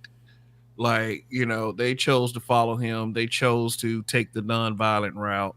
I mean, and then they wanted to blame King for the end results when it was actually them who decided that they wanted to go that peaceful route with a bunch of motherfuckers that were being violent toward them. They were lethally violent. I mean, it's like you can't all the way blame. At the threat of death is some dumb shit. What the hell you niggas doing listening to that? Yeah, man, but I mean, you can only blame somebody so much for the choices that you made. Like, seriously, I mean, and nobody had to follow King. No one had to do it. No one had to do that shit at all. These devils are throwing dynamite, not daisies, you dummies. I've been hearing mixed stories on that. Like, first I heard it was like white people that intervened, but then I was hearing it was black people, and then white people came to intervene. What does it matter? He's like written in Americana now, so anybody can show the fuck. It'd have been some Hindus in there, like, you kind of burn Martin Luther King shit. You know what I mean? It don't matter. Man, a lot of Gandhi be nonviolent, but a lot of people resent King just because of the narrative that white people push on him. You know, he was all about the only two things you heard from white folks about Martin Luther King was he had a dream and it doesn't matter what the color of your skin is, which, you know. What shit? Get the fuck out of here. Well, like recently, like within the last year, I've heard like, you know, like black women apparently they were trying to discredit him because you know, he committed adultery. Yeah, that was that B. Simone shit. Wait. He did what? Yeah, it was that B. Simone and yeah. So he got some pussy on the campaign trail. On the side. Well, on the side, yeah. On the campaign trail. So you're permitted to get some. Yeah, that cancels out everything that he did. You know, it cancels out everything he did because everybody else was getting pussy on the side pussy on the campaign trail. That's what I'm about to say because Bill Clinton did the same thing, and ain't nobody canceling Bill Clinton. They all did it. They all did. That's what you do. No, but he was a civil rights leader, you guys. The rules don't apply to him the same. He's supposed to. And Bill Clinton played jazz on Arsenio Hall. There was more black pussy thrown in the church than there was in the evening homes. No bullshit. Man, look. I've heard some egregious things come from the church, man. For real. I mean, for real. These dudes, like, for real, like I grew up in the Catholic Church, which, you know, I always get ridiculed every time somebody. Yeah, so I get ridiculed. I get the most egregious shit said to me because I said I grew up a Catholic, and like their commitment and their oath is to not date, to remain celibate. Let me tell you something. That shit is cap. Them motherfuckers be all in the nuns convent, and you know, like seriously, man, it's like no one is perfect for real. Like nobody is perfect. You know, Martin Luther King was a leader. Okay, he was a leader, and women for some reason love leaders. Yep. They love them. They love them up. Commanding presence. Power is an aphrodisiac. Commanding But isn't the presence same? will always Isn't get you some pussy. But isn't that the same issue they got with Malcolm X? Because he had women on the side. Isn't that the same argument they make with him too? A commanding presence will always get you women. Always. It don't matter if you're not no doubt supposed about to be that. partaking of them women Like or I not. said earlier, Black women are not happy unless we have something to complain about. So, unfortunately, since Martin Luther King did not give us much to complain about, what did we do? We found out that he had some affairs, and now we've got something to complain about. The world can go on. I think a bigger part of the problem is apparently some of those affairs were with white women. Well, that's just the icing on the cake then. You're in America, man. It's gonna happen. Well, you know, I had some idiot come in the chat a few weeks ago and say that the civil rights movement was about access to white women, which was dumb as fuck. Because previous to the height of the civil rights movement, you had this Supreme Court case called Loving versus Virginia, which actually was a Black woman with a white man. Yeah, and they were fighting to be together in this country. So if anybody is the trailblazers for interracial relationships and dating, it's definitely Black women. Definitely. So what the fuck are you complaining about? Don't say that too loud now, Kev. Judge. Fucking don't want you getting canceled. Yeah, like Mike. Or as AV Media would be saying, don't be talking about TMR his family like that, kid. Can't cancel these. In the words of BGS, you fucking clown. No, wait. Fucking clown. Rogish. Excuse me, Rogish. I think you meant to say bullshit. Oh my god! How big of an asshole you were feeling like today? Bullshit. That's some bullshit. Bullshit. He learned that from a certain Texan. He learned that from a certain dude who grew up in Texas, in the Houston area. Nigga, all niggas say that shit, cuz. This nigga, he from Shreveport, nigga. You don't think they say bullshit in motherfucking Shreveport, cuz? Yeah, but BGS was born in Texas. No, his family's from Shreveport. Nigga, you don't think they say you don't think they say bullshit in motherfucking Texas, nigga? What the fuck? It's niggas. That's how niggas say. That's why all niggas say shit. Nigga, that's not regional. All of us say that shit, just like that. All right. We got Roger back on the panel, and Chaos Rain ain't said a damn thing since he's been here. So Roger's right. Roger's right. Well, It's a return to the habitual line. Step up. I came because it's extremely important that when we point out the fact that I'm gonna say some suspected hoes got real upset because of Martin Luther King Jr., what he did with his dick, accused him of doing something with his dick that no one seems to have proof of. And with the statutes of limitations running out on all kinds of stuff, where is hoe at? Well, how come this hoe ain't saying nothing? Where the hoes? That's real talk. Where are the hoes? Say it again. Where are the hoes? No, I'm very serious. Everybody want to believe. Everybody want to believe they know better than Coretta Scott King what Martin Luther King Jr. was doing. People talk. People showed her the tape. Well, let her listen to the tape because there wasn't no videotape back then to be doing all that with. They let her listen to the tape. Coretta said, "That ain't my husband." Now, who I'm supposed to believe? Am I supposed to believe Coretta, the woman who he got kids with, or am I supposed to believe some hoes that wasn't even born when they making these accusations? Who am I supposed to believe? No, but let's go further, Roger. How are you gonna believe some hoes that not having known how to wash their ass yet? Worry about what? No, bro. I'm not finna attack them. What my whole point is, I'm supposed to believe some hoes, or I'm supposed to believe some FBI agents that wanted to kill them anyway. Facts. or the woman who would actually know what Stephen Dr. Martin Luther King Jr. actually is like. Yeah. Just because she don't want to know what that's like. She got kids to prove it. And then where are the hoes? Because nowadays the hoes if there was some hoes out there who sucked his dick, if they didn't even have to go all the way, if they just sucked his dick, where them hoes at? They ain't got no tell-all books. I'm dead serious. What a tell-all book? Where they Me Too case? Where they daughters or their sons writing their book about what their mama told them back in the day? Ain't nobody said nothing. Dr. Martin Luther King was not powerful enough to keep them hoes quiet.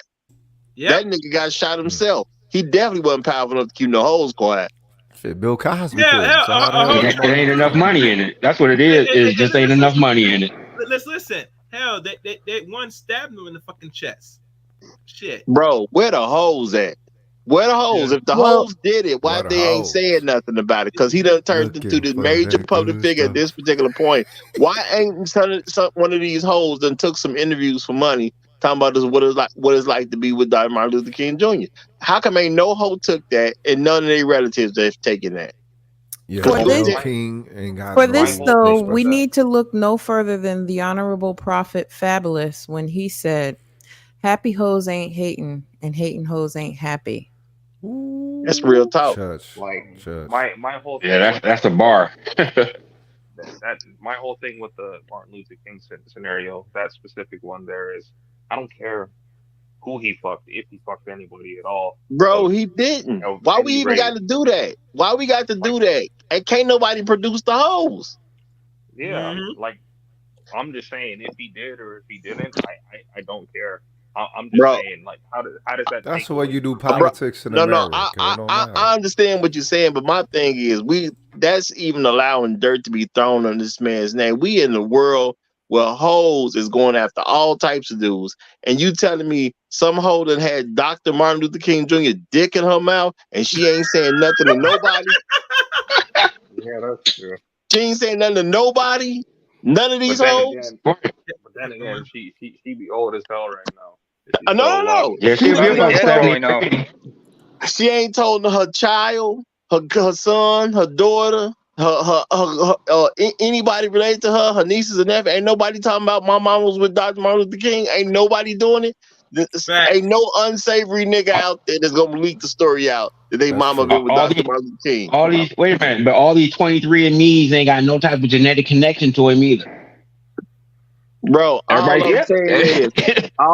I'm saying is, if you slept with Dr. Martin Luther King, and they say it's multiple hoes, you telling me all these hoes is perfect, and they family members, and they friends? They must be happy.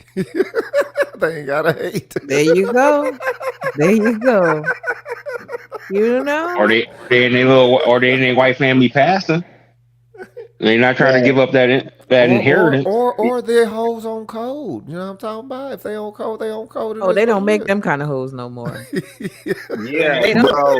You telling me the code wouldn't have been broke once that nigga got killed and turned into this big unanimous public figure, and people could make all kinds of money. Niggas could pull themselves out from poverty by telling these stories, and they just not gonna do it because they on code. Yeah, you right on that one. Nobody did it. None of them. Nobody did it. Their sons didn't tell the story. Their daughters didn't tell the story. Their friends didn't tell the story. Their cousins didn't tell the story. Even their ex-husband who wanted to throw salt on their name didn't tell the story. You telling me all them hoes got a perfect family? Come on, and perfect friends. Yeah. How about it never happened? I mean, I guess with the way the black community is going, their great-great-grandkid never told the story. Bro, they didn't tell the story for generations. You telling me niggas who was not even attached won't tell the story? Get out of here. And you know what? The what was that? The pro-black sector would have known about it first anyway. And they niggas would have been told. And they would have been told. It would have been known who it was. Oh shit! It would have definitely been known. Niggas can't rob a bank together, and you sitting on one of the biggest stories for a generation, and you Not telling. Niggas can't rob a store together and keep it quiet. So why you think old girl was? That's funny as shit. Why do you think old girl was trying to burn it down, or was setting up? You know what I'm saying? She's an agent, man. Let's keep it real, man. Hear about a bitch trying to burn down something that a man's dead for almost 56 years is very questionable. No, it's the same. It's the same thing. It's a Jesus thing, bro. It's a Jesus thing. I just seen somebody saying today. So we're looking at something on the internet that Jesus never came to earth. Now they separated time due to Jesus' life. You had a before Christ and you had an after death. Now you don't separate time for a nigga who don't exist, and you definitely don't go back and start trying to change how time is measured so you can hide the fact that he existed if he never existed. So the whole trying to do the same thing. She don't want no evidence that Dr. Martin Luther King Jr. did anything. Point blank, period. That's all that is. Yeah, man. Hey, you would have thought that Martin Luther King was yesterday's Kevin Samuels or some shit like that. Wow. Will I, Dr. King? Will I get me a good man? Bitch, please. Bitch, please. Don't worry about that. Just get over there, find you the nearest white man. Hell no, ho, you ain't gonna get nobody.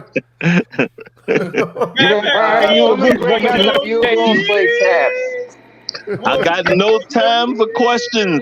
I got to end up with these hoes that won't say anything. I gotta get with these hoes that everybody don't know about. My whole thing is from sea to shining sea. but go ahead, Andre. Go ahead, Andre. What's I'm saying my whole thing. I think she was influenced by from somewhere because it doesn't make any sense why she would do that. Like, yeah, like the whole she was crazy. Yeah, most likely, or at least partially, or possibly. But like, why would she randomly do that? No, she was told to do it. Obviously, she was 26. She wasn't even alive when King was living. Like I said, paid agents, my nigga. And matter of fact, y'all laughing. I'm gonna say what guy said on my show. Not only was she not alive when King was killed, her parents probably wasn't even alive when King was killed. Of course, she was somebody told to do this. Oh, so erase any semblance of black male leadership and by burning down the man's home. Like, that's gonna do it.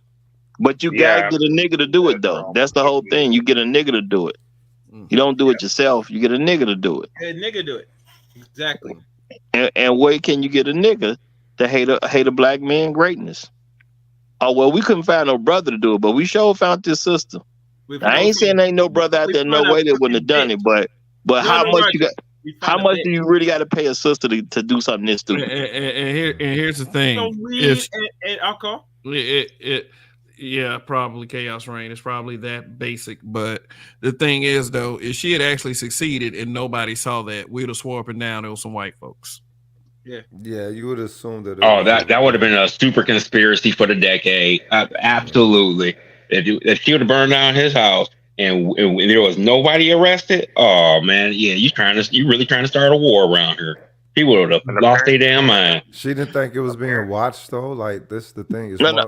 She's dumb. Yeah, she did it in broad daylight. She didn't care.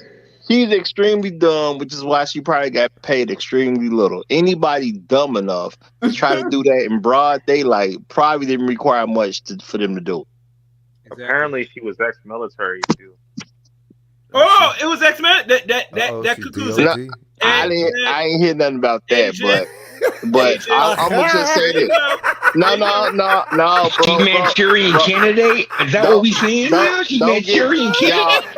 Y'all. Don't get that hyped up. Do y'all honestly believe somebody who's ex-military was dumb enough to do it in broad daylight? That nigga said, "Oh hell no." Yeah, I'm saying I didn't hear nothing about that. I can't say it ain't true for sure, but I'm just saying out of every person I've been to the military, I don't think I've met one person who's been in the military dumb enough to attempt to burn a landmark down in broad daylight. I ain't met that person. Nope. Yeah. Well, That's what I'm That's a saying. new. Like, unless That's a new that's like, kind of stupid. And if they putting unless that it, story out, that means you niggas is stupid. Cause y'all gonna believe this dumb stuff. That's the attitude they took. Whoever gave y'all that story, that's what they saying. You niggas is stupid that I can tell you was ex-military, so y'all can do y'all conspiracy stuff. When I'm gonna give you a story that's so ridiculous, you just gonna accept that it's true. Cause it's that ridiculous.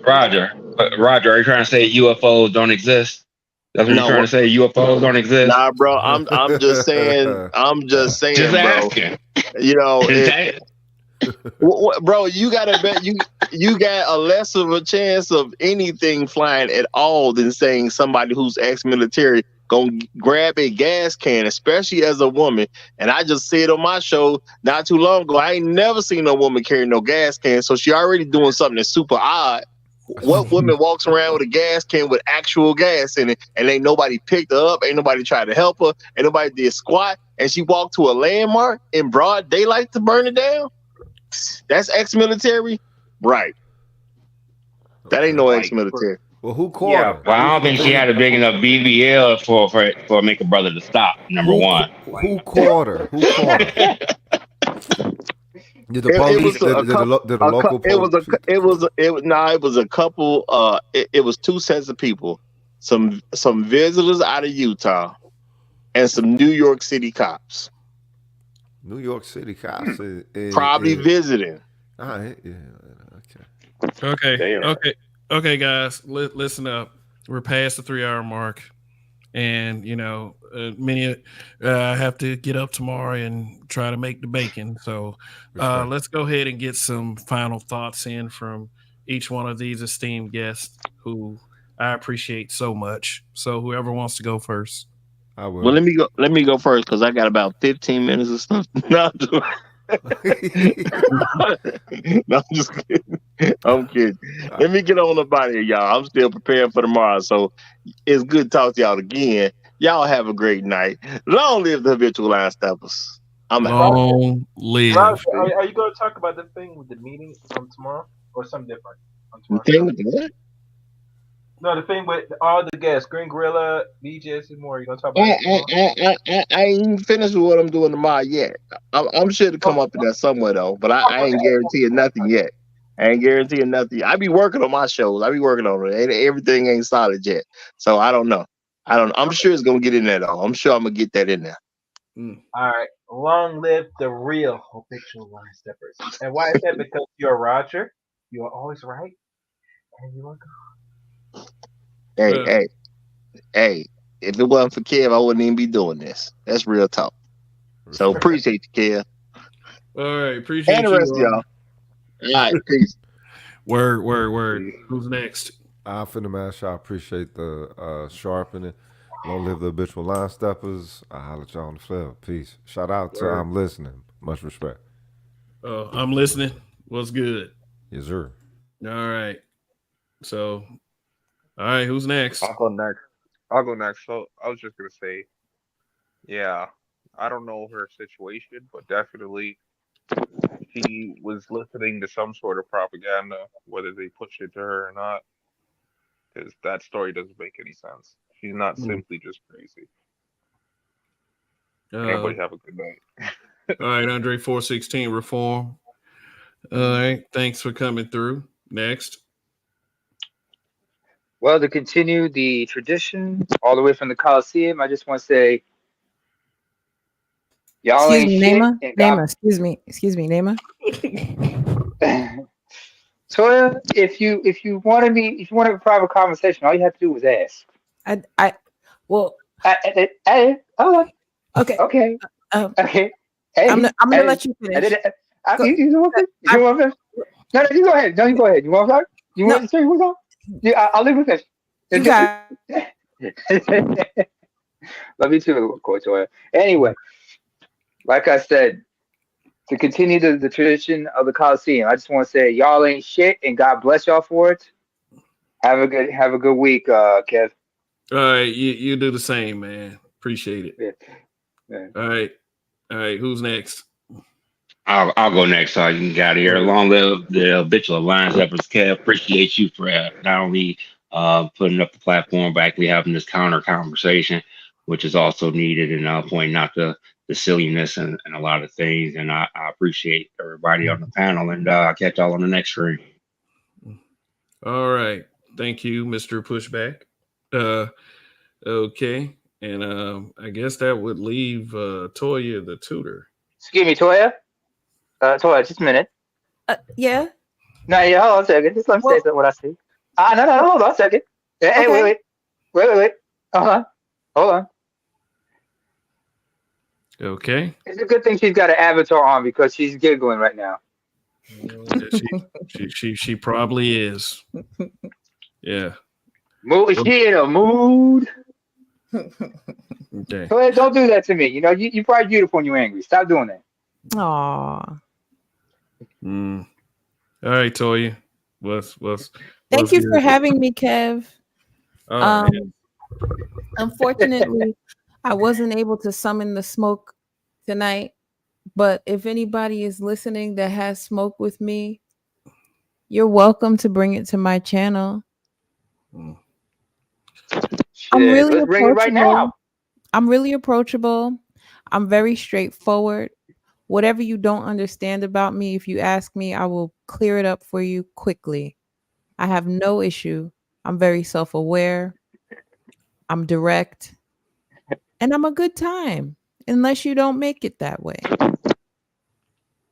With that, I'll just be out and I'll say peace, ease, and whatever you please. Yeah, and thank you, Toya. And for the record, you know, Toya is one of those that if you mess with her, you're definitely messing with me. So, but she's a grown up and she's very articulate and assertive. So I do also give her that respect as well. But you know, there's a certain level of protection that comes with, you know, that comes with that. So Toya, appreciate you coming through once again. Chaos Rain, what's good? Damn. I don't really have enough right now. I'm down to think about it. But I'll tell you one thing. Since people didn't bring the usual smoke, you're not getting high on your own supply. I don't know what it is. Yeah. I mean, one day the haters will come through, but you know, the thing is about people like me. Once you approach me with it one time, I will shatter your fucking reality. Period. If you on some goofy shit, you're gonna know by the end of our conversation that you're on some goofy shit.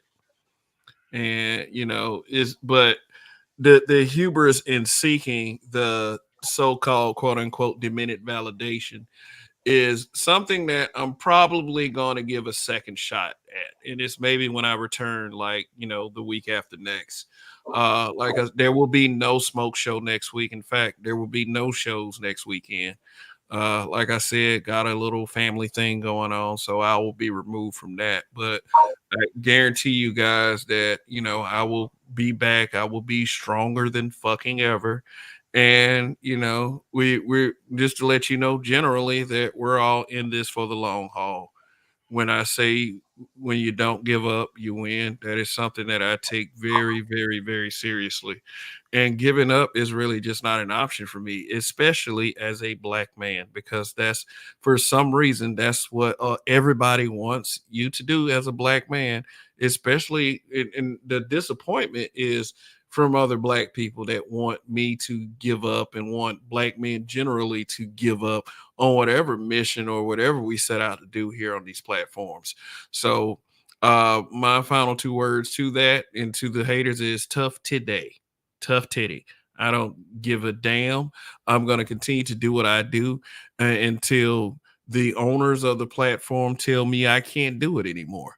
You know, it's just the thing is though, the thing is when we sit up there and repeat dumbass shit over and over again, it makes us look bad as far as our discretionary levels. Our decision making, our discernment is at the fucking bottom, just based. And if you could base it off the logic of some of these haters in this space, it will be even more bottom than that. This is brutal honesty. This is not something that is meant to be sugarcoated for your feelings, because your feelings have nothing to do with whatever the facts are. And if you want a solution, If you really came here looking for solutions from black men, you would take the fucking ones we give you. So it's like, it's up to you guys. It's not up to me to make sure that someone else is an adult. But when you infringe and when you slander, when you say stuff that is blatantly untrue, that could put someone like me in the line of fire, you goddamn right I'm gonna say something about that shit. So everybody else, all you shit talkers, all you haters, my suggestion is you stop being pussies. And for a reference point, I'm not talking about just the women.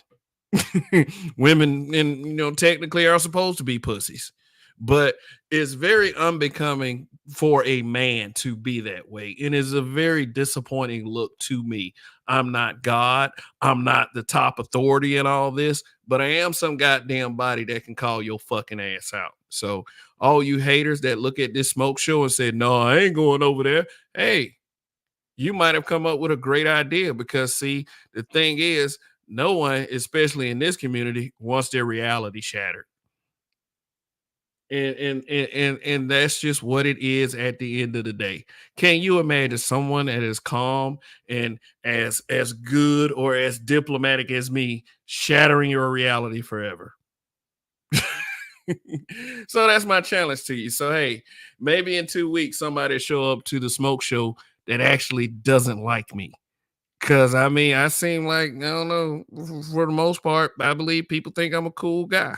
And that's not something that I say as to be conceited or whatever. It's just that when you are exuberant of common sense, intelligent people will pick up on it. And that's pretty much all I got to say. Haters, I know who you are. I know that you're a bunch of stinking cowards. And guess what? If you won't bring the smoke to me like y'all do in your little echo chambers, I might actually have to come to you. I might actually have to take my time and go ask you what your fucking problem is. And, so for those people out there, be afraid, be very afraid. Here the fuck I come. So let's just end it on that note. It won't come next week though, but still, it's coming. So anyway, and don't worry, the first priority on this platform will always be myself, because see, that's what a lot of you haters need to do. You need to worry about your goddamn self and stop being so fucking butthurt. And and I don't care about any of you little simps, because you don't hold a candle to what I'm capable of, period. Just I'm inviting you. Just come prove me wrong. And the funny part about it is you guys can't. So anyway, make a believer out of me. And that'll be it for now. Thank you to everyone that came through tonight. Mr. Me Too, for your super chat. Really appreciate it. All the guests that came up here. Shout out to the Roger Report, Rogish, Nama, Louis Kanye, Andre 416 Reformed, Chaos Rain, and Toya the Tutor. And if I forgot anybody, I do apologize. Oh, it's that one dude that's talking about he drunk as fuck or something. But yeah. So thank you all once again. You guys really make me, you really make this worthwhile for me to come up here and continue to do this on a weekly basis. But I'm out for now. So let me end it. Long live the habitual line steppers. In Kev we trust. And once again, when you don't give up, you shall win. Peace out.